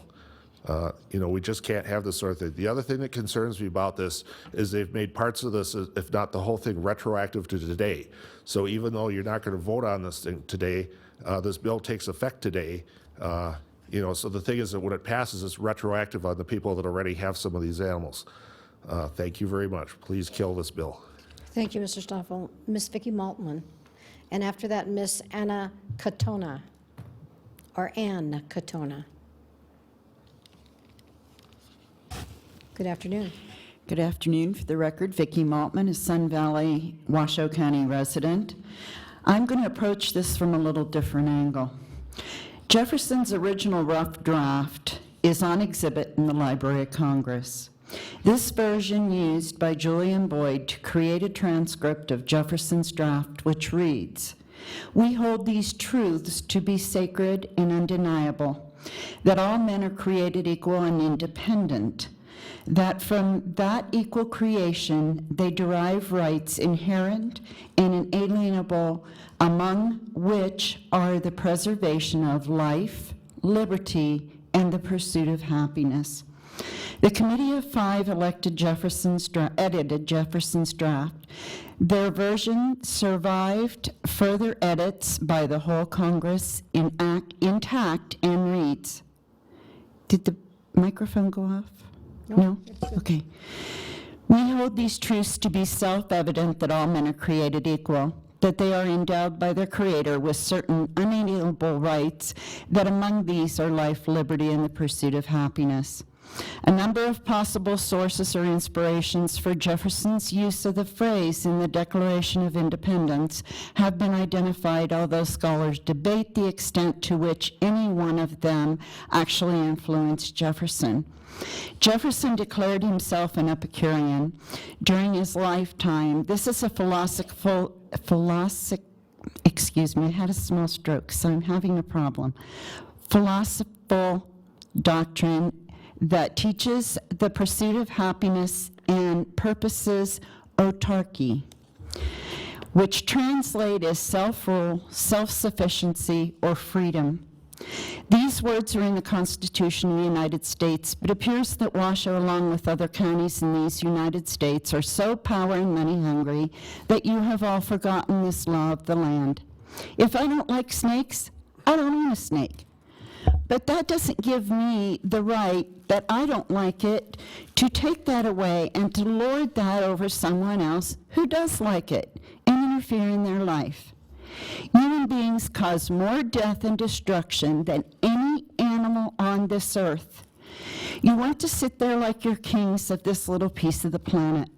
What right or under what authority do you have to take away anyone's constitutional right to be happy, to live their life free of your misguided attempts to make us all like you or to live under your codes, which, by the way, codes aren't laws? How about I come to your home and tell you you can't have a swimming pool because people drown in them? Thank you, Ms. Thank you. Ms. Ann Katona. Annie Katona. All right, seeing none, how about Ms. Diane McCormick? We can't hear you. Is Ms. Diane McCormick? Yes. All right, thank you.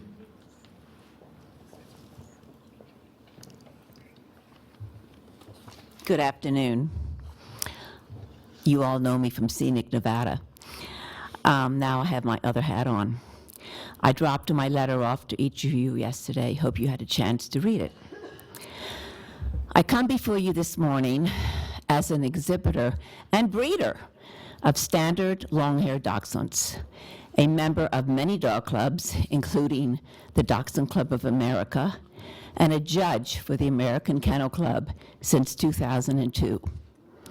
I assumed that this kennel permit, now want to be called variance permit, had been resolved after the workshops we had in 2014, which I attended, when various groups got together with Animal Services to hash out the updates on Chapter 55.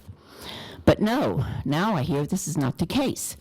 None of us heard about these changes until Friday night, and here we are, mad as hell that our rights as breeders of purebred dogs are being threatened.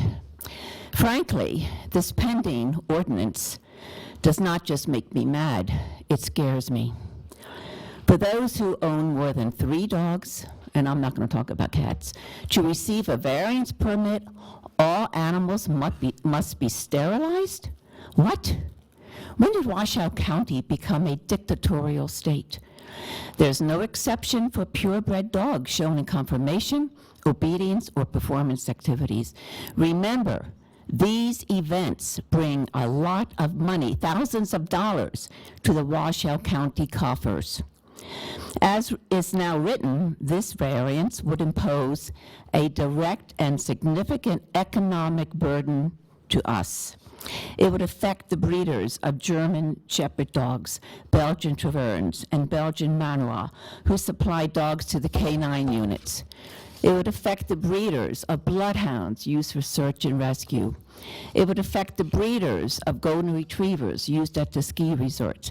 It would especially affect the breeders of herding dogs used in Washoe County. And it would affect the breeders of your best pal, who lies at the foot of your child's bed while she sleeps.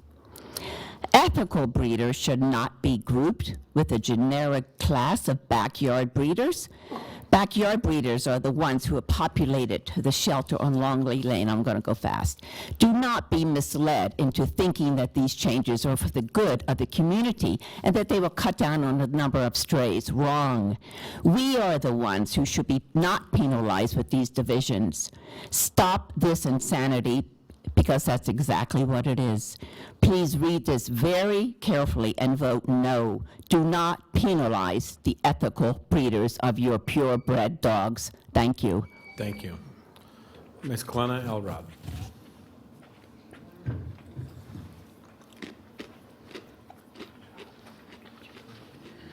Hello, Glenna Elrod, talking against number 8.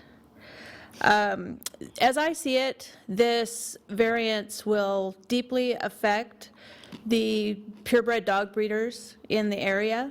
Most of the purebred dog breeders in this area show in conformation, do agility, other dog sports.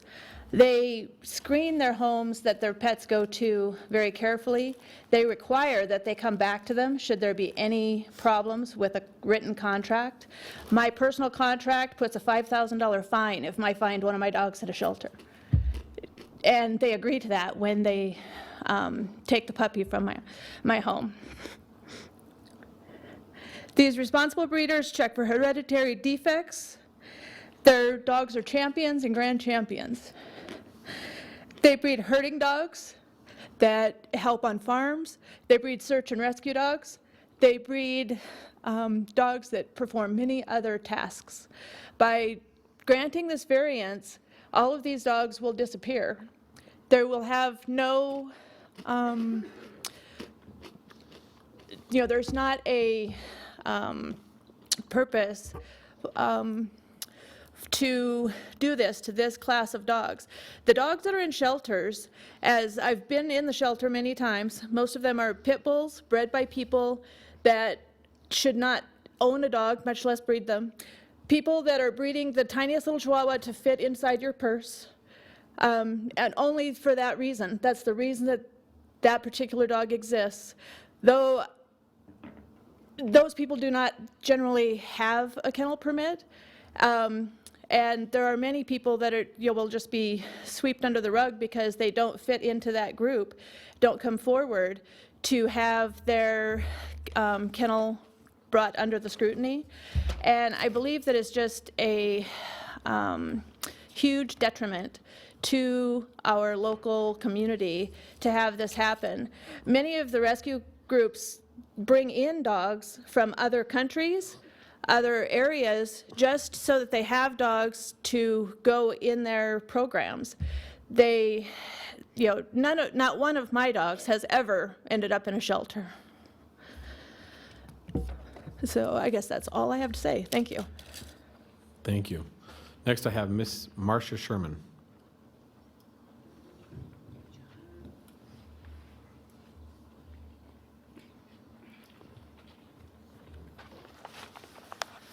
Hi, my name's Marcia Sherman. I'm a Washoe County resident. I do have a few AKC champion dogs that I hope to breed in the future. I have bred a couple in the past. I can tell you where very few puppies out of those litters, my bitches have two.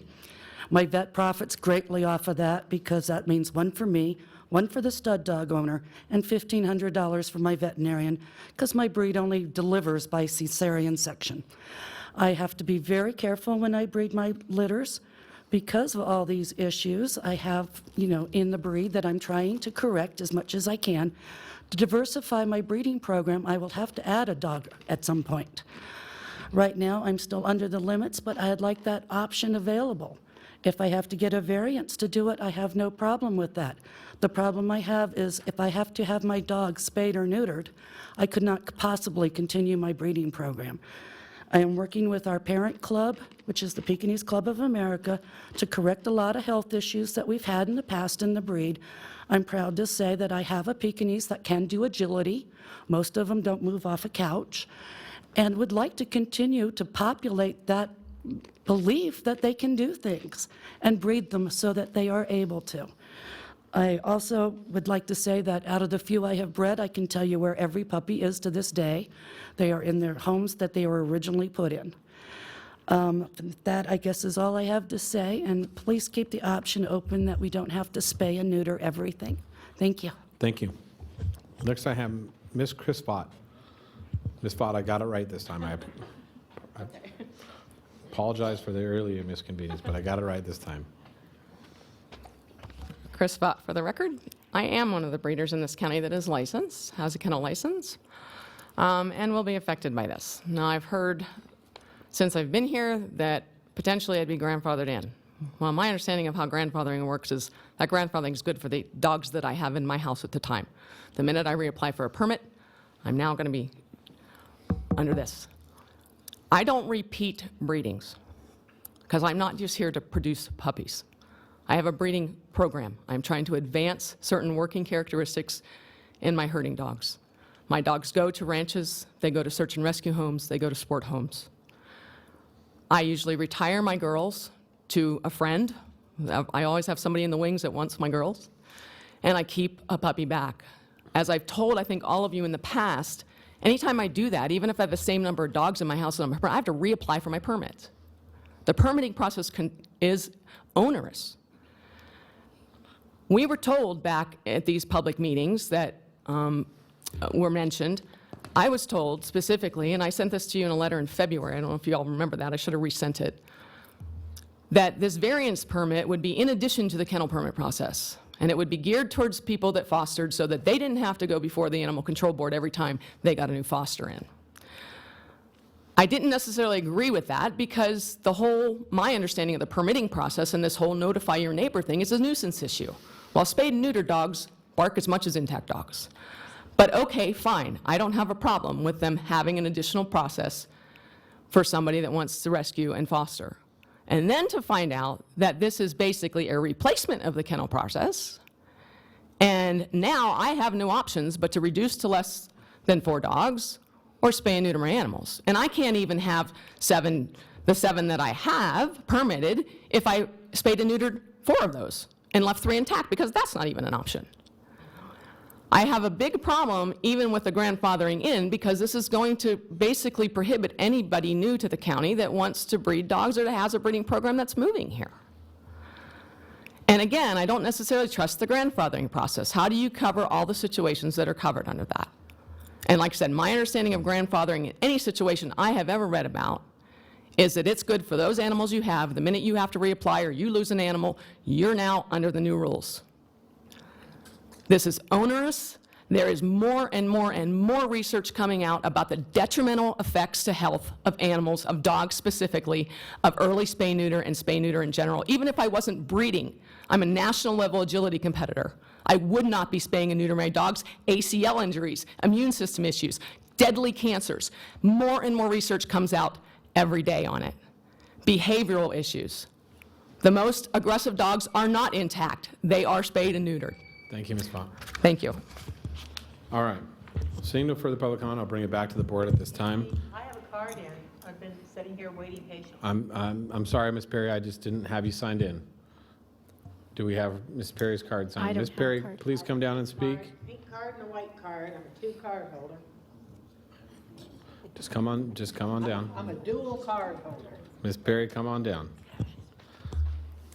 For the record, Ardina Perry. I'm not good at new stuff, so bear with me.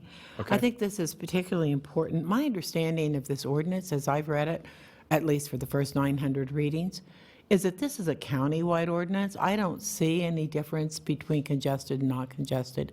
That was in the old ordinance. That's not in the new ordinance. I just received this email from one of the rescues. Hi, Ardina. I just talked to the field officer, Cindy, here at the Washoe County Animal Services. She told me that the new law they are trying to get passed does not affect us. We're in the unincorporated area, so it wouldn't affect any of us at all. The new law is also going to make it easier to get permits and kennel license, but it will keep the populated areas under control. All of these other people will be grandfathered in, completely allowed to go forward without any further restrictions. I find that misleading on the part of Washoe County Regional Animal Services because that is not what the ordinance says. And I think that needs to be factored in. So this is the email. I'm not going to release the lady's private information, but she very clearly spoke to Cindy Doak, and she was given misinformation by Washoe County Regional Animal Services on the nature of this ordinance. I don't think I need to elaborate any further on that particular thing. I also want to deal with the fiscal impact. Because I said that my friend who's being severely harassed by Washoe County Regional Animal Services and run out of business is looking at a $10,000 attorney fee to fight a charge because he had a puppy in a nebulizer. $10,000 because he had his own dog in a nebulizer with the prescription from his veterinarian. This harassment has to stop. Now, because he faces jail time, he would be entitled to a public defender. I think that would cost the county some money. So I want to ask the county, are you ready to start funding public defenders for these nefarious charges, of which I now have 9 documented? Because that's where this is going. We're all done. We're all done. You can't beat us anymore. When somebody's dead and bleeding, they have nothing left to lose. We have nothing left to lose. Please do not make our group sue Washoe County. Please work with us. And please tell Washoe County Regional Animal Services to quit lying to the public. Thank you. Thank you, Ms. Perry. All right, seeing no further public comment, do we have any public comment signed in your station? Madam Clerk. No, Mr. Chair, there's Okay. no more public comment. Thank you very much. Seeing no further public comment signed in on this item, I'm going to bring it back to the board for further discussion. So, Madam Vice Chair. Thank you, Mr. Chair. I absolutely have a problem with this, and I've already communicated with Ms. Schull regarding my concerns. The language in this clearly says that all dogs or cats are spayed or neutered, and I know there's a grandfathering process, and what I'm concerned about is that we do not put people who want to breed dogs or cats or whatever in a position where they cannot breed animals ever. So I don't want language that, okay, we're not interpreting that way now, but we're not all going to be here forever. And there may be the next crowd that comes in who sits here on this commission, or the next Cheyenne who comes in and runs the animal services that says, well, the language clearly says all dogs and cats have to be neutered. And so therefore we are shutting down breeding. And although I personally have a rescue dog, he is a purebred Jack Russell, but he is a rescue dog. But I love him dearly. I couldn't love him anymore if I paid a buco bucks for him.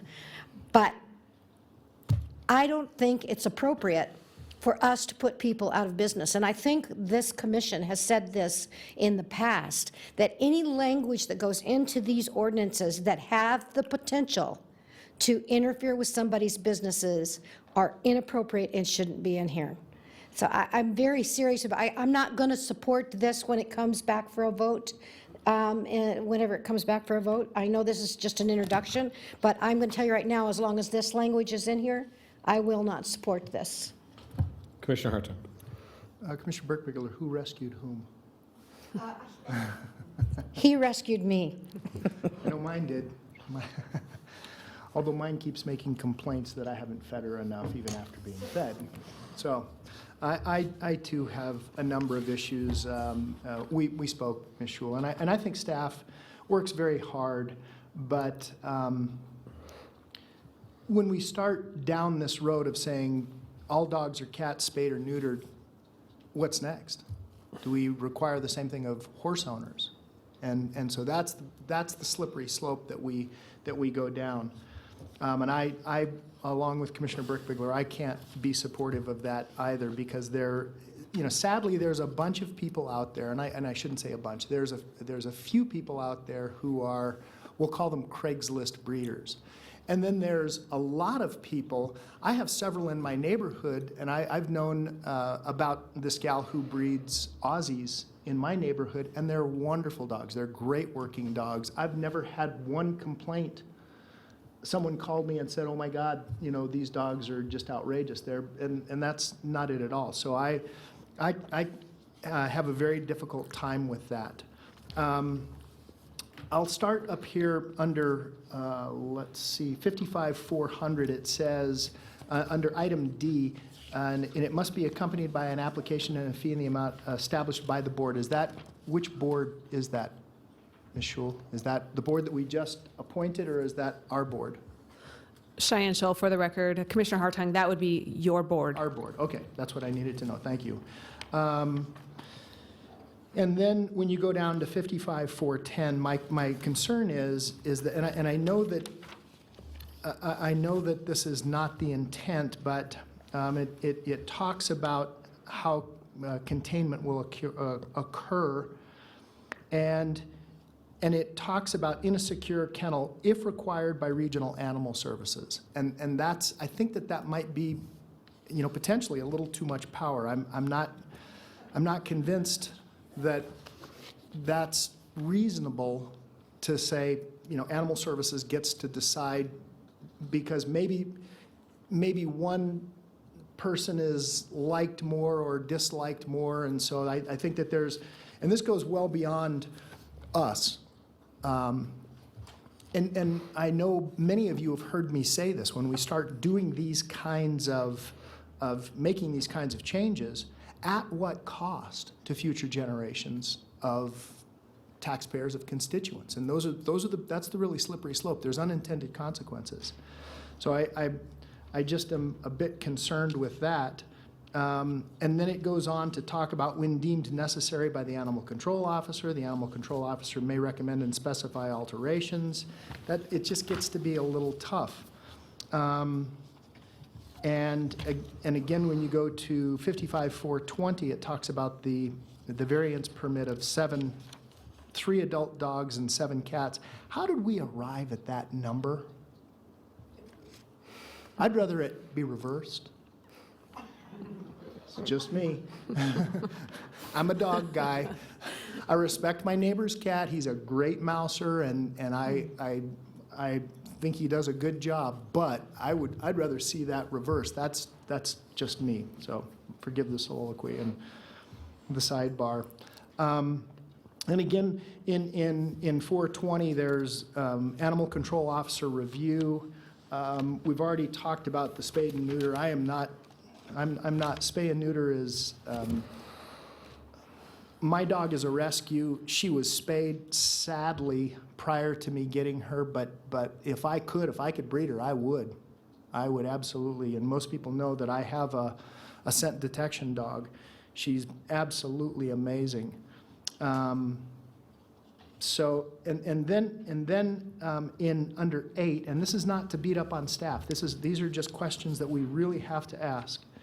The director's decision is final, and a person aggrieved by the director's decision may file an appeal to the administrative hearing office. Describe the administrative hearing office for me just briefly, Ms. Schul. Cheyenne Shull, for the record. Commissioner Hartung, the administrative hearing office was set up, I believe, around 2014 or 15 to hear various county department complaints that the departments were overwhelmed by and needed a due process to hear. So they're presided over by pro tem judges, and the staff from each individual department helps prepare whatever it is that's necessary when someone requests a hearing to appeal a case or a decision. And the role of the department is to supply whatever information that's kept internally relative to that case to the hearing office in order to assist that pro tem judge with making their decision. Okay, I wanted to just get that on the record because I think it's important. I have nothing else, Mr. Chairman. Thank you, sir. All right. Commissioner Herman. I, over the time that I've been a commissioner, I've been pretty much against this whole section of your laws.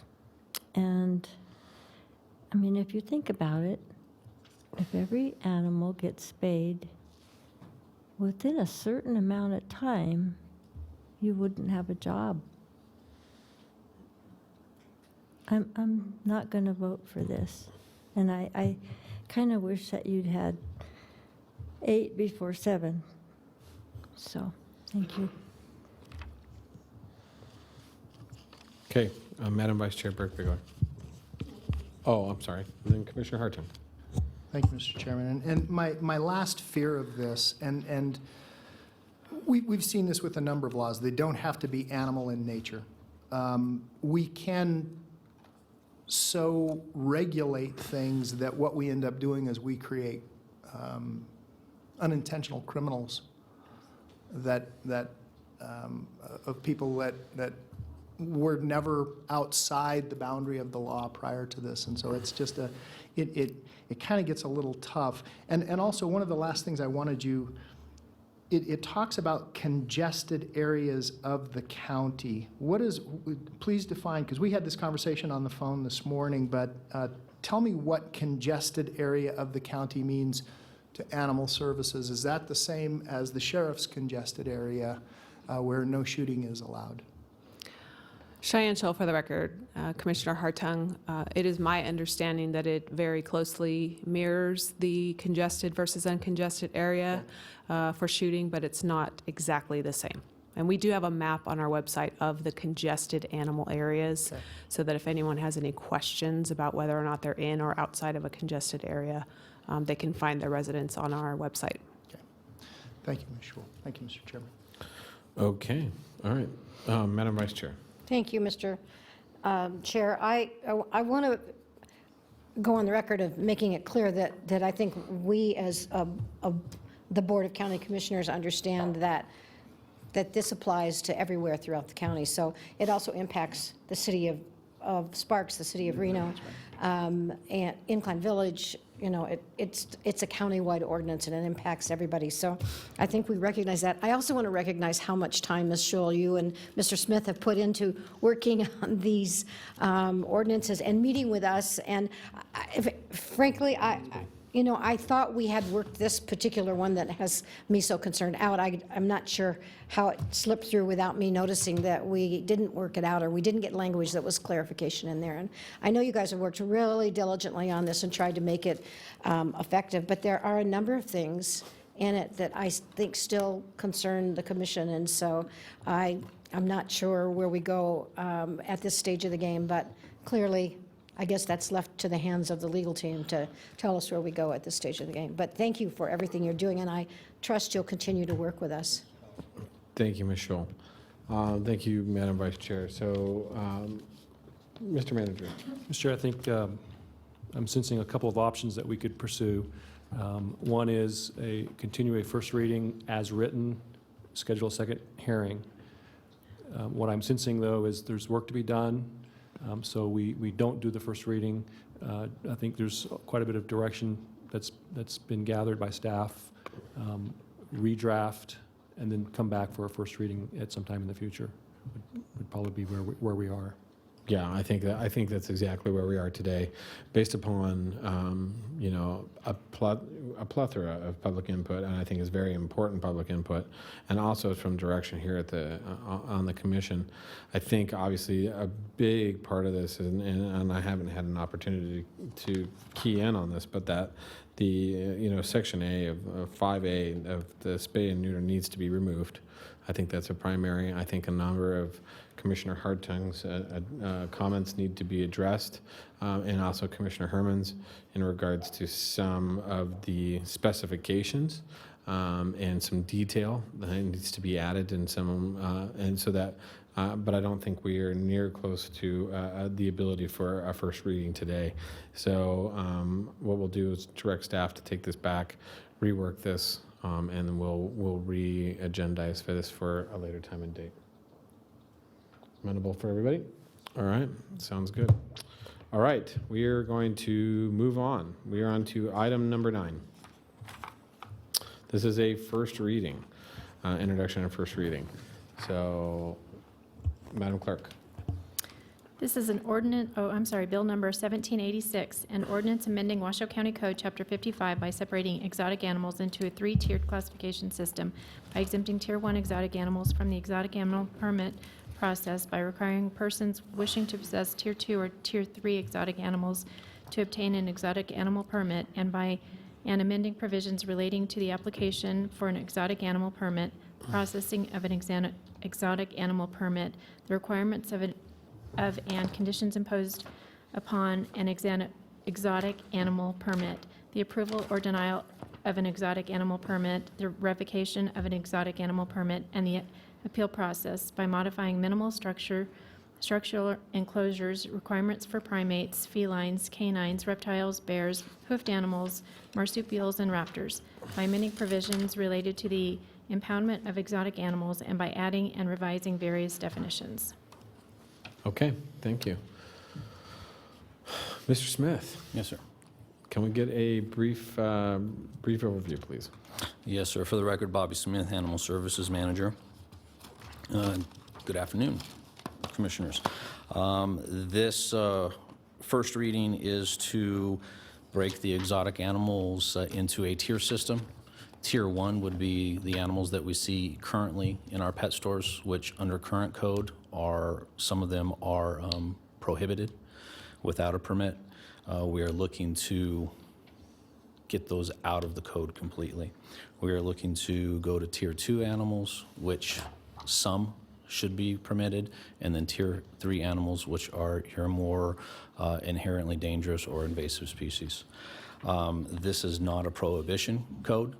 This works hand in hand with zoning of the local jurisdictions, and a person is still able to apply for, as the way the code is written, apply for a permit for example, a tiger. It would just be hand in hand with zoning restrictions or conditions within each local jurisdiction. Okay. I have quite a few individuals signed in for public comment at this time, so I'm going to take public comment first, and then we'll have a discussion from the board. Mr. Tim Stoffel.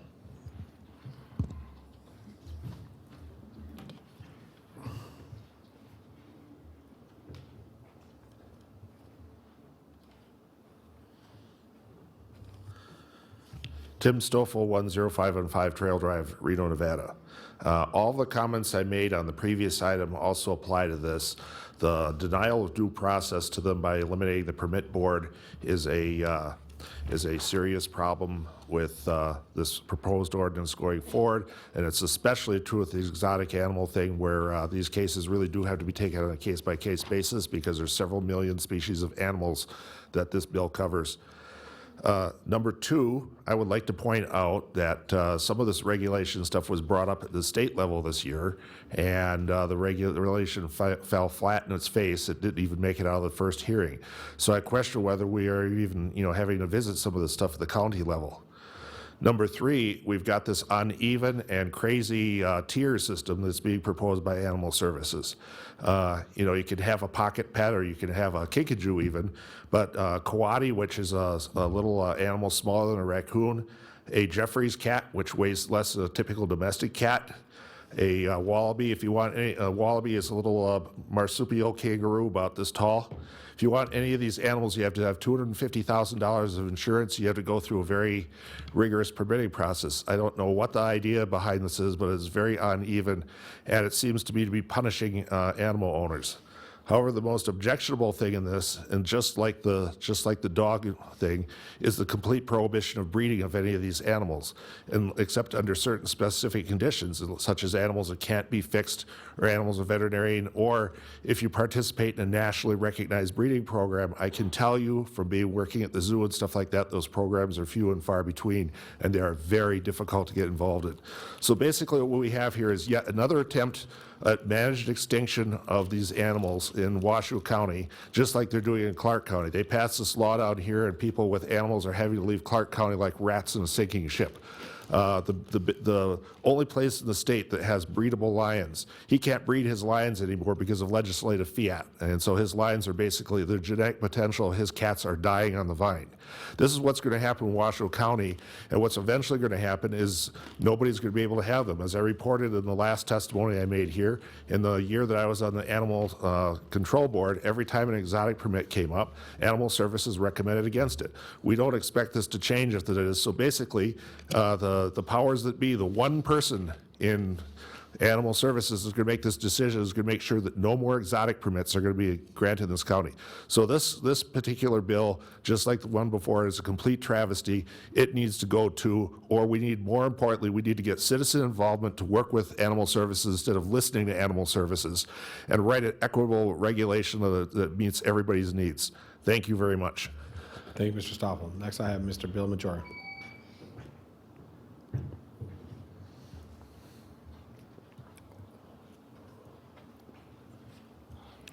Bill Majora, Virginia Foothills. I pretty much echo Tim's sentiment, a little bit different perspective. The nationally recognized breeding programs have another problem. One example, the AZA program for breeding lions. My understanding is they have a bit over 200 lions in the AZA member system. Those are the only ones allowed to participate in their program. We have 750 lions in the United States that are not in sanctuaries that are technically eligible for breeding in some capacity. Something nobody's mentioned in any of these hearings that I've heard is that to have an indefinitely sustainable population with sufficient genetic diversity to survive, you need about 500 breeding individuals. AZA's population is not enough now. We have enough lions in the United States, that's 750, that we could do it if we can get them all involved, or 2/3 of them, say. This ordinance will stop that. This is part of the HSUS agenda, which they've never stated. But what they're trying to do is manage captive animals to extinction, piece by piece. This exotic is one bite of the salami. If we do that, and they can sell this through the rest of the country, or a sufficient portion of it, to cut the actively breeding populations of these various animals below the sustainable level, then at some point, they'll be, the captive populations of those species will be extinct in the United States. And it's getting harder and harder to replace exotic animals that are not native to the United States. So if our captive population needs more genetic diversities to sustain itself, we probably won't be able to get it from outside the country. I don't know how many times I need to say it or you need to hear it, but managed to extinction is not a good idea. Next, I have Mr. Jimmy Martin.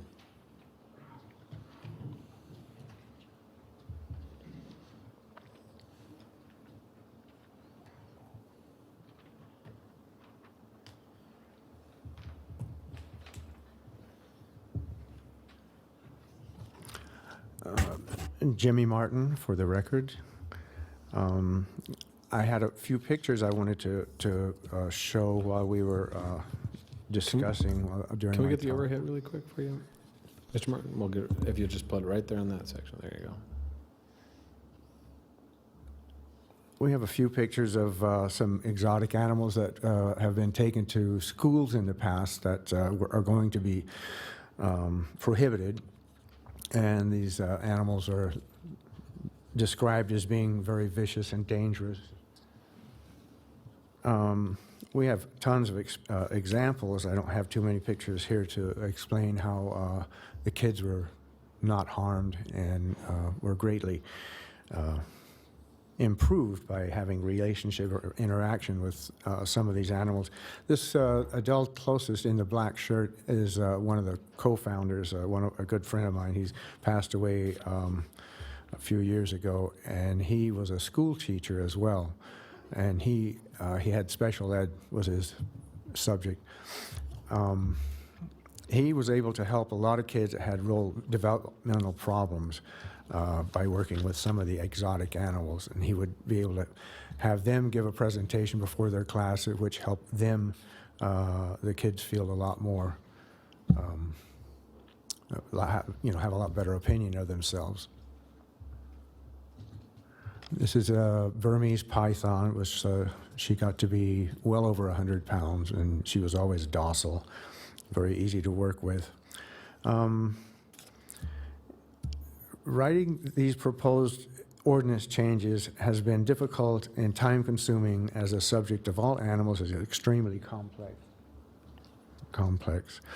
The USDA Class C exhibitor's license would be a good example to copy, as the USDA people have the most experience and support for regulating animals. Please consider rewriting the code to copy the Class C exhibitor's license instead of reinventing the wheel, so to speak. Also, while rewriting, the code changes, please include the owners of exotic animals and not just their opponents. This is a picture of two vicious wallabies, the marsupials. That's an ego picture when I had a younger man's hair. And this is our liger at a Lions Club convention meeting. And we also went to Rotary and a number of other places with some large exotic animals. And this is a picture of capybaras, which we used to have, and they're pretty docile. They're a rodent. Thank you, Mr. Martin. Next, I have Miss L. Douglas.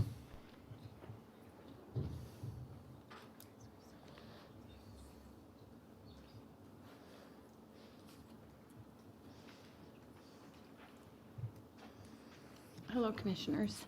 I come before you without any prepared notes because I just learned of this meeting Ms. Douglas, early could you this pull morning. that microphone down to speak? Little There you better? go. There you go. Thank you. I come before you as a Washoe County resident without any prepared notes, so I'm winging this because I heard about the meeting just a few hours earlier.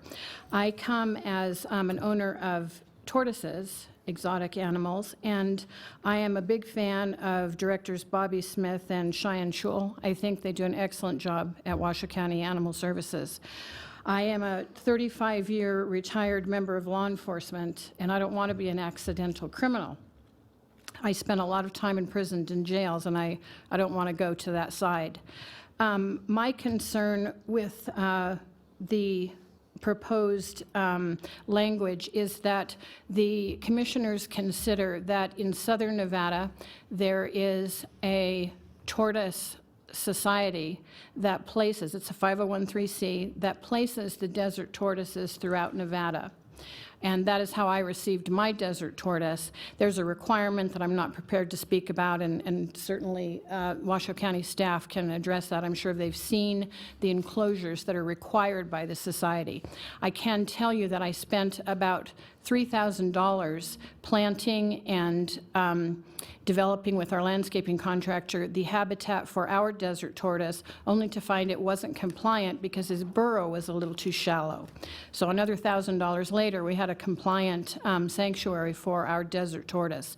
It's very strict, and I just wanted the commission to be aware that these tortoises are out there in Washoe County, having been approved and placed by the Tortoise Society out of southern Nevada. They physically come from Las Vegas, and after you've completed an application, assess your suitability to be an owner of the desert tortoise. And I can't speak to how many are there out there, but I certainly want to be compliant. Great. Thank you. Thank you. Next, I have Mr. Samuel McCall.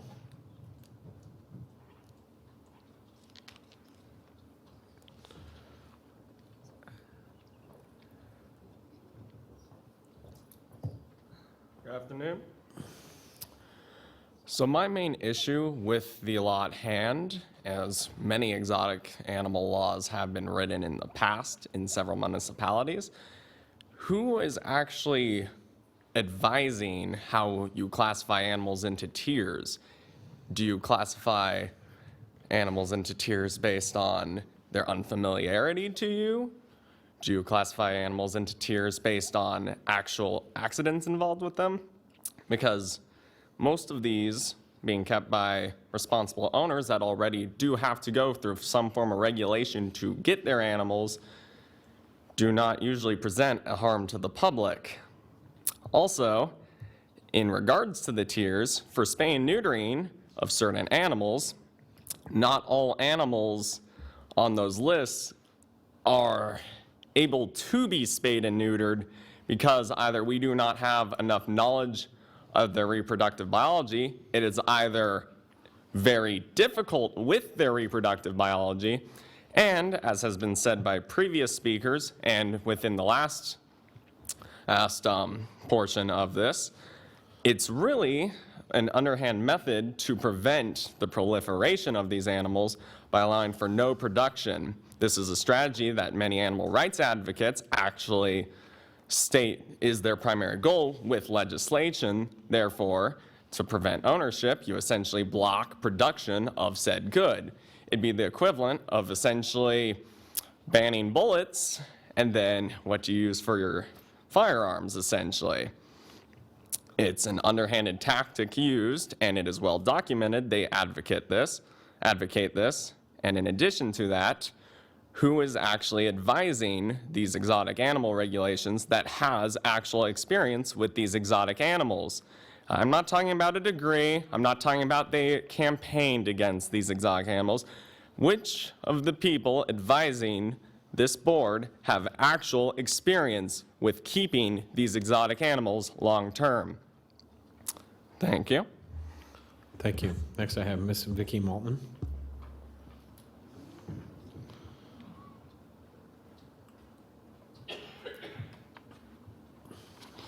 Thank you, Commissioners and Chairman. My name is Vicki Maltman. I'm a Washoe County resident.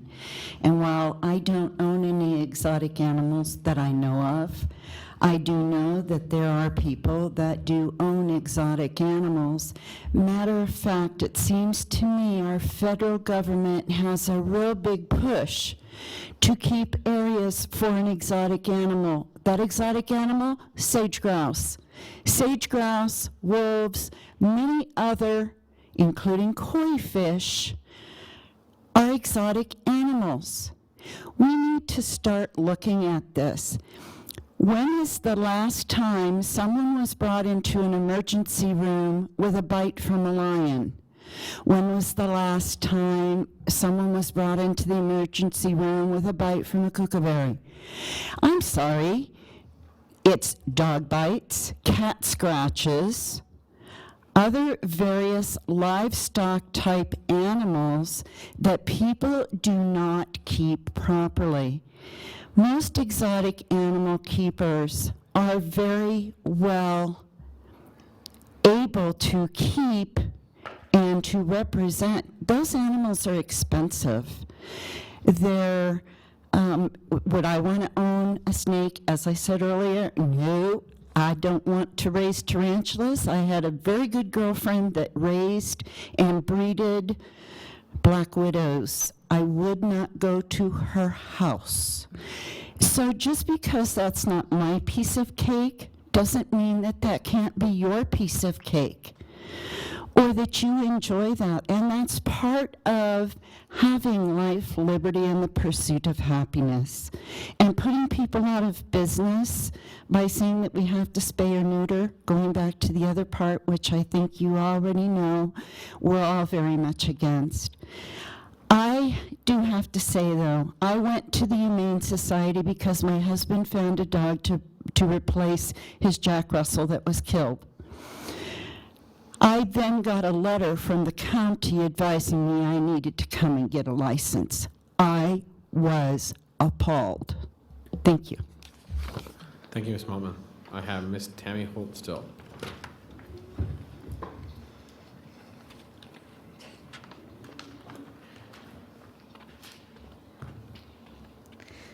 Tammy Holt, still for the record. I was looking at this, listening to it. I come from a different perspective. I'm a resident of, and I own a dog. I own a Siberian Husky. If it hadn't been for a private breeder, I probably wouldn't be able to have the dog I have right now. I used to have a sable German Shepherd that was done by a breeder. Neither one of those are exotic animals, but I can tell you based on my experience that it is not the exotic animals or the breeders that are the issues. The issues are the laws that are not being followed or administered by animal services, such as down on my street, we had an aggressive dog that was a Mongol dog that unless we took a picture, here I'm walking my little 7-month-old husky and I have this dog charging, trying to bite my dog, and I'm supposed to take a picture of it before they will turn around and pick up the dog. Those are the issues that they should be addressing. I think what you guys, or what you have them doing, trying to go after the exotic animals and things, are not where life is at. It's time to get real and get back to the original things. The exotic animals that are out there at the Animal Ark, I think this is going to affect that also. And I think that's disappointing because those kids would not be able to see animals with the way life is going if it wasn't for the Animal Ark. So those are the things you need to look at. Thank you. Thank you. Seeing no further public comment, I'll bring it back to the board for further discussion. Mr. Smith, do we have further discussion on this? Commissioner Herman. I think in light of the folks that are speaking from their heart, from the audience, that really know these issues better than most of us on the board, and better than evidently have a better understanding. I would recommend that while we're figuring out all this, that maybe we allow the Animal Control Board that's still on duty, allow them to go back and finish their work, because there's people waiting for appeals and this sort of thing. And they, from what I saw, I thought that they did a fine job. They were very fair. It was a well-balanced board. It had people that were even very experienced. A veterinarian that was on the board was very experienced in exotics. He understood the situation. They solved a lot of problems with that board. I don't know that the new board that's planned would have that experience. It just doesn't make a lot of sense to me, but anyhow, and then on top of putting them back on duty for the interim period until we get this all figured out, maybe some more workshops would be in order to maybe share information and get understanding of what really needs to be done, and put a perspective on it that makes us look better as a county. I mean, I get the feeling that we need more help from people that really know this industry, and it is an industry. It is a love. It is a very special thing what people have with their animals, whether they're in business with them or whether they just enjoy them as pets and all of this sort of thing. I think we still have a lot to learn from each other, and the drawing board may be the place, and some more workshops. Just my advice. Thank you, Commissioner Herman. Commissioner Hartung. Let Commissioner Berkeley go. Okay. Madam Vice Chair. Thank you, Mr. Chair. I just have a question. I think when we met once before, we talked about the desert tortoises, and I thought they weren't really considered part of the exotic animal issue because we have desert tortoises. Well, I believe we talked about the governor adopting one, and so I thought they were excluded from this. For the record, Bobby Smith. For the record, Bobby Smith, Animal Services Manager. You're correct, ma'am. They are not part of the tiers. They're Bobby, is your mic on? Okay. Need to speak right into it, buddy. Okay. Thank you. For the record, Bobby Smith, Animal Services Manager. You are correct, ma'am. The desert tortoise doesn't fall under this. Okay, so Mr. Smith, I have a couple other questions as well. You know, in the Tier 3 exotic animal, I mean, we have all marsupials in here, you know, except for the sugar glider. You know, and you look at, but if you go back and look at some of the marsupials, there are many marsupials that aren't. I don't know if we should be going all marsupial and then accepting a few out versus saying we're going to take maybe the kangaroo and be a little bit more specific. I know what you're trying to do is you're trying to probably get away from all the ability to list everyone. However, I mean, I'd like to look at a different way of approaching that because this all marsupial could be a little bit overwhelming in regards to when we start identifying the family, and I have a tendency to agree based upon some of the testimony that I've heard today, that not necessarily do these individuals all need to fall within that tier 3, and maybe some of those should fall within that into tier 2 or less. So I have some challenges with the specifications of those. Now I understand, and this is not a process to eliminate exotic animals from Washoe County. It's not a process to diminish the ability to have exotic animals. That's not the intent nor the driver. I understand that. The intent is to try to give us the ability to have some understanding what animals are within our borders and what animals, so that your neighbors know, and so that if you have a neighbor who's raising a lion, which is available to do here by permit, you can raise a tiger, you could raise a rhinoceros with a permit, an exotic animal permit. I think where we're going, I think the intent of what we're trying to accomplish with our code and be in compliance not only with the state but ourselves is good in intention. However, I think we're missing some of these things. I think we're getting a little bit overzealous when we come saying some of these families, all marsupials, all Felidae, I think we're looking at some of those, some different challenges. So I'd like to be that maybe we change that tiered system, because I think the intent is to try to provide public safety, correct? That is correct, sir. And this tier system here, we worked with state vets and Department of Wildlife, and this is what we came up with. The reason sugar glider is excluded because that's a common pet store animal right now. So everything that we have here was in conjunction with state vets and Department of Wildlife. Okay. All right. Commissioner Hartung. Thank you, Mr. Chairman. There was a suggestion, Mr. Smith, about Animal Ark. We've had this conversation before, but I want to put it on the record. I mean, I've known Aaron and Diana Heibel now well over 20 years, and I actually consider them very close friends, well outside of Animal Ark.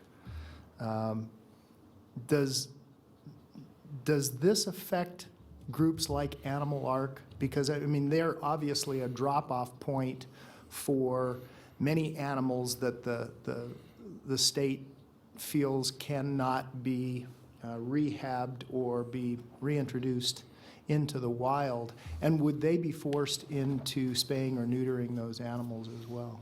For the record, Bobby Smith, Animal Services Manager. Sir, I've spoke with the Hybels on the phone, and they've come into my office. This will not affect them. Their operation will continue as it is today. Okay. And this is a tough one. I feel exactly the same as Commissioner Lucy as our chairman and Commissioner Burke-Bigler, our vice chairman. There's some tough things here. I'm not opposed to requiring permits for somebody who has a large cat. And while I recognize that they don't often kill people, sadly, every once in a while they do. It just happens once in a while. That doesn't mean necessarily, so do cars. They kill people too. And we haven't outlawed them. We've tried to make them safer. It's tough. And I don't want to outlaw exotic animals to the degree where, again, we force people into a scenario where they are illegal. I'm not crazy, and I do think that certain owners, especially of venomous snakes, if you've got a whole passel of rattlesnakes, there needs to be some kind of controls on those, and not just kept in Tupperware bins. That's just not a good way to keep them. It's not a suggestion that all are kept that way, but I don't know the answers here. I don't know how we regulate. You mentioned, Mr. Smith, that you had worked with the state and with NDOW. Or with NDOW, and who else did you work with? We've worked with State Vet and Department of Wildlife. State Vet. We've had a couple meetings, sitting down, making sure that our names are accurate and everything's correct. Okay, but it didn't have anything to do with sort of mirroring state. I guess what my question is does the state already require certain or is there already regulations and certain requirements, rather, for some of these animals through the state? And as an example, a bear. Can you have a bear if, does the state allow me to have a black bear or a brown bear? For the record, Bobby Smith, Animal Services Manager, the state has pushed that down to county regulations, sir. I see. Okay.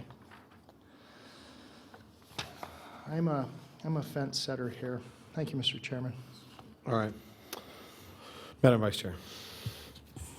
As I read this language in here on the tier system, I don't see anything that eliminates the ability to have any of these animals. It just requires a permit.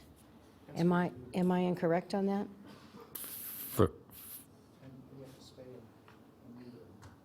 Mr.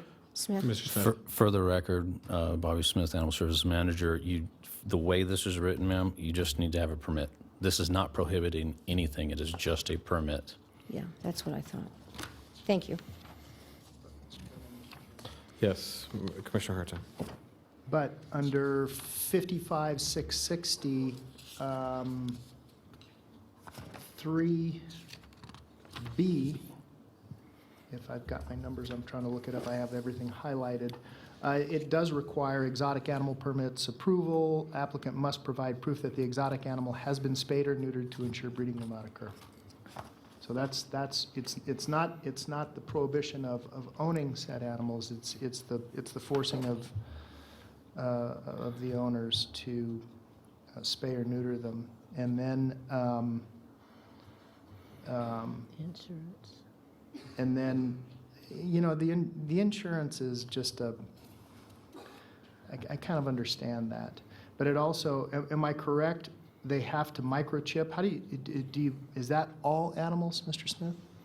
For the record, Bobby Smith, Animal Services Manager, the identification, that would be up to the owner whether they wanted to do a tattoo, microchip, a permanent form of identification. I see. And if I may, sir? Yes, sir. On the spay and neuter, there are 3 exemptions. So reptiles, which are not commonly spayed or neutered, are exempted.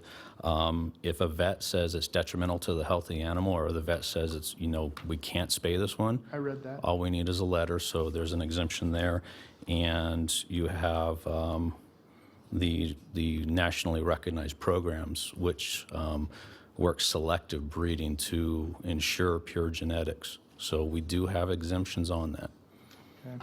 So they would have to, I would have to microchip my boa constrictor Tattoo. and tattoo him.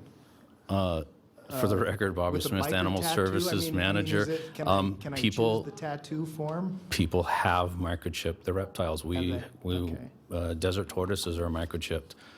We've had some people microchip their parrots. So every animal can be microchipped. Okay. And I think that's more so that they can identify them themselves in case of loss. Am I correct in that? That is correct, sir. Yeah, okay.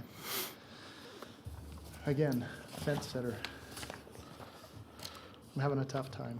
Well, today is just a first reading and introduction. I think there's some changes that probably we could do. Mr. Lotzvial, if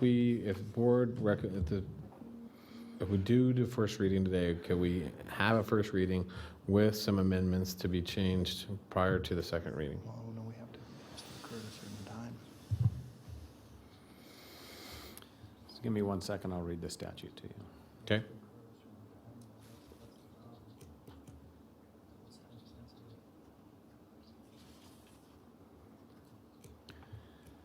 So I'm reading from NRS 244.100, subsection 1. All proposed ordinances, when first proposed, must be read by title to the board, immediately after which at least one copy of the proposed ordinance must be filed with the county clerk for public examination. Notice of the filing, together with the title and an adequate summary of the ordinance and the date on which a public hearing will be held, must be published once in a newspaper published in the county, or if no newspaper is published in the county, in a newspaper having a general circulation in the county, at least 10 days before the date set for the hearing. The board shall adopt or reject the ordinance or the ordinance as amended within 35 days after the date of the close of the final public hearing, except that in cases of emergency, by unanimous consent of the whole board, final action may be taken immediately at a special meeting called for that purpose. So you have a first reading going now. If you wanted to direct that there were going to be changes made to that, if you're going to make what sounds like some fairly significant changes, you're potentially going to have to do another first reading. But your alternative would be to go to the second reading, and then you can make the changes that you want, and then accept, because it says that the board shall adopt or reject the ordinance or the ordinance as amended within 35 days after the date of the close of the final public hearing, which is the next. So it's my understanding, is what you're telling me, is that we could deny the first reading for not deny, but change the first reading to a different date, or allow the first reading to continue at the second, amend the second reading and the contents of the ordinance as we see fit, and then vote on the amended ordinance that day. Is that correct? Correct. Okay. All right. Commissioner Hartig, do you have something further? I do, Mr. Chairman. Thank you so much. We just appointed a brand-new board, and they haven't seen this.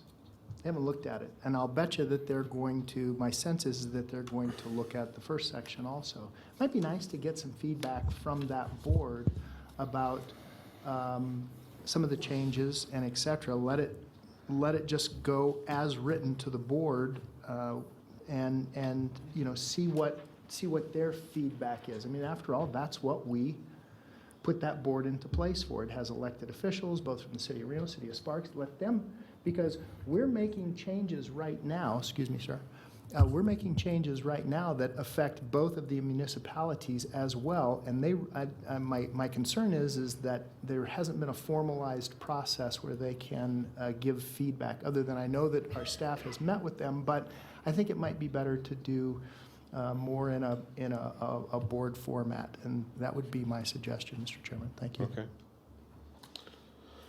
All right. Do you have any comments? Okay. So again, it looks like we have some work to be done. So there won't be a first introduction today. We won't introduce the bill today, and we'll re-agendize that for a later time and date within the year. Thanks, sir. All right. Thank you very much. All right, Mr. Manager, we're on to item 10, our final public comment. This is public comment. Comment heard on this item is limited to 3 minutes per person, may pertain to matters both on and off the commission agenda, and comments should be made to the commission as a whole. Okay.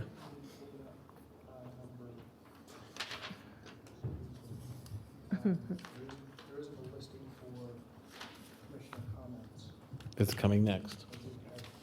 It's coming It's item next. 11. It's okay. All right, I have signed in for public comment Mr. Tim Stoffel.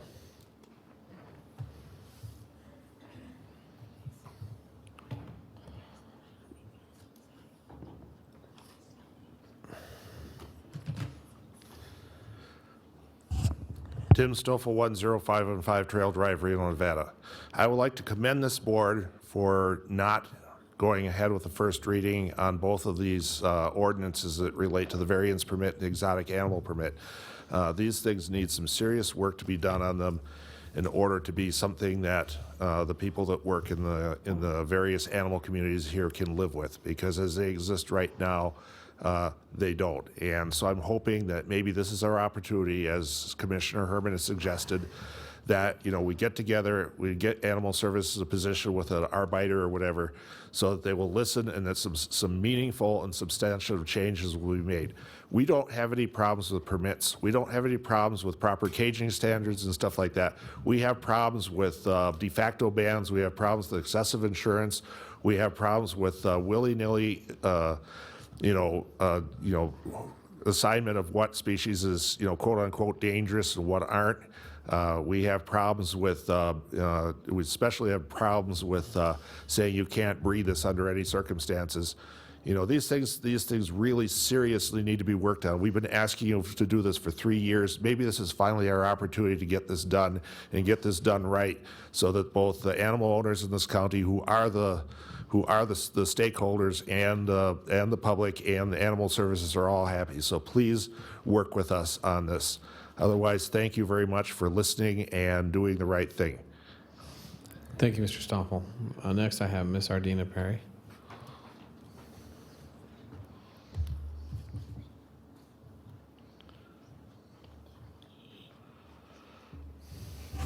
Hate tall people.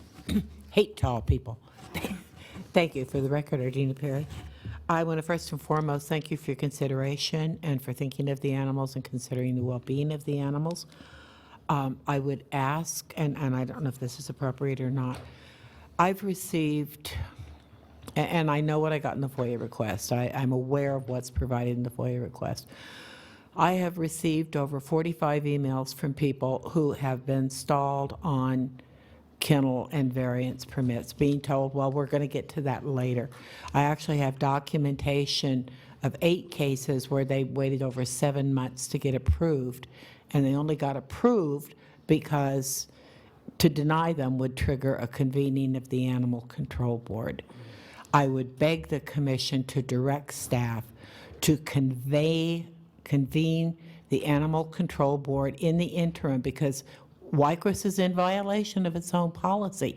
And the advisory board has nothing to do with the Animal Control Board.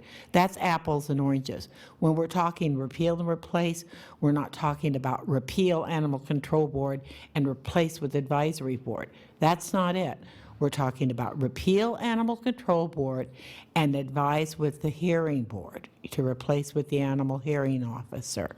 Until WICRIS can get some way to offer due process, I beg you to direct staff to reconvene the Animal Control Board for monthly meetings until such time as we can offer our citizens due process. I have people that held dogs for 5 months, not knowing during that 5 months, should they get the shots, should they get the registration, should they get it spayed, were they going to be allowed to keep it? Grossly unfair, grossly unfair. Please, if you want to get rid of the Animal Control Board, you can do that. But in the meantime, reconvene it so that we're a functioning due process county. Please, I don't know if you need to give direction at this meeting, or if you can just go somewhere quietly and say, pull your head out. But we need to do this, because these are living animals attached to these people and people attached to them, and they're being strung along, and I have the FOIAs to prove that. Thank you. And again, thanks for using your noggins. Bye. Thank you, Ms. Perry. Ms. Kathy Brandhorst.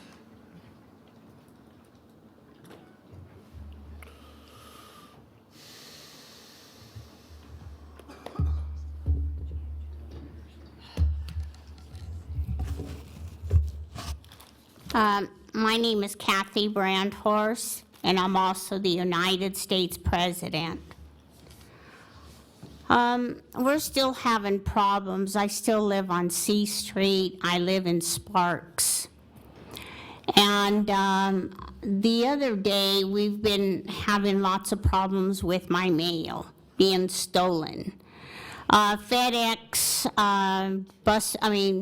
truck drivers have been shot down, filled with bullet holes, because they really need to steal my mail.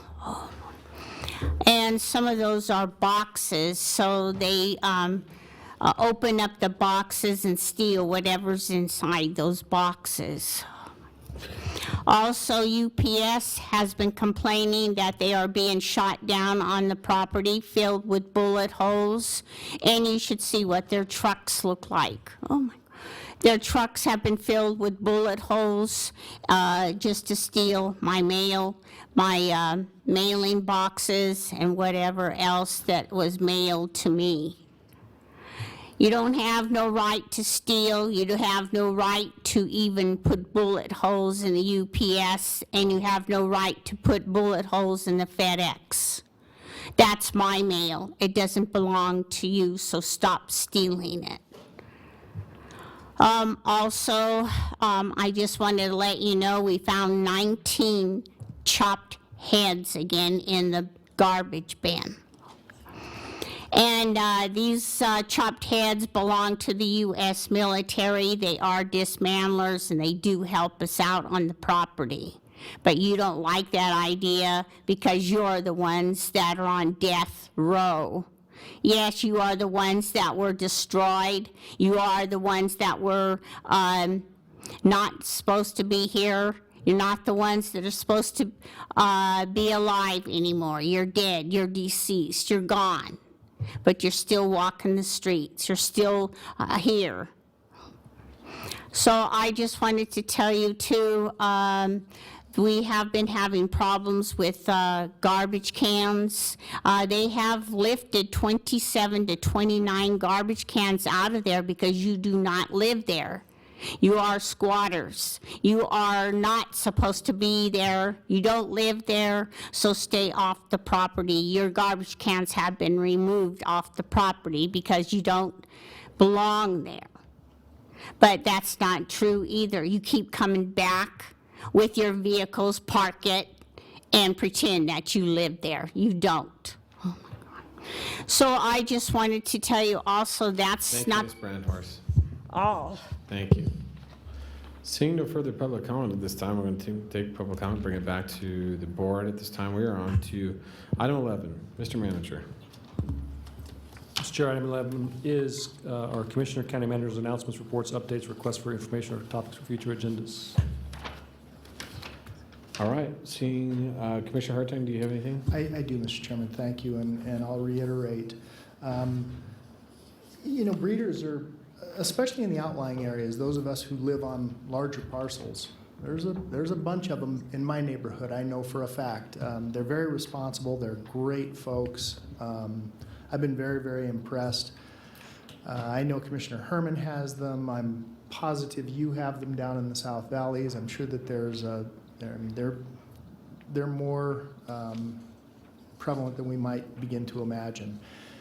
I think it would be wise to potentially have someone who represents breeders, who represents the AKC. And while I recognize that the board that was established tried to include that type of person, you yourself with your clinics see breeders all the time. It's part of care, and so I think it's important to have their voice at the table. And so I would recommend that we certainly two things. Potentially bring back the addition of a breeder and the possibility, and while I recognize the composition of the board may preclude this, but it may be nice to have an alternate, because I think that there's a lot of people with some great experience that if somebody drops off the board, it automatically gives us someone to put into that slot. And we may find that there are some people who either don't have the time, are uncomfortable with the board, or any number of other issues that may drop off immediately. So we're not really positive how that's all going to occur. So I think it might be prudent to have someone waiting in the wings. That's all I have. Thank you, sir. Thank you, Commissioner Hartung. And I concur. I believe that that's something we need to look at. I do think breeders do play a very prominent role in this process, and something that we should address going forward. So something I'd like to look at. Commissioner Herman. If we do that, then I'm going to feel like the exotic people are kind of left out. That's, maybe you could have it either or.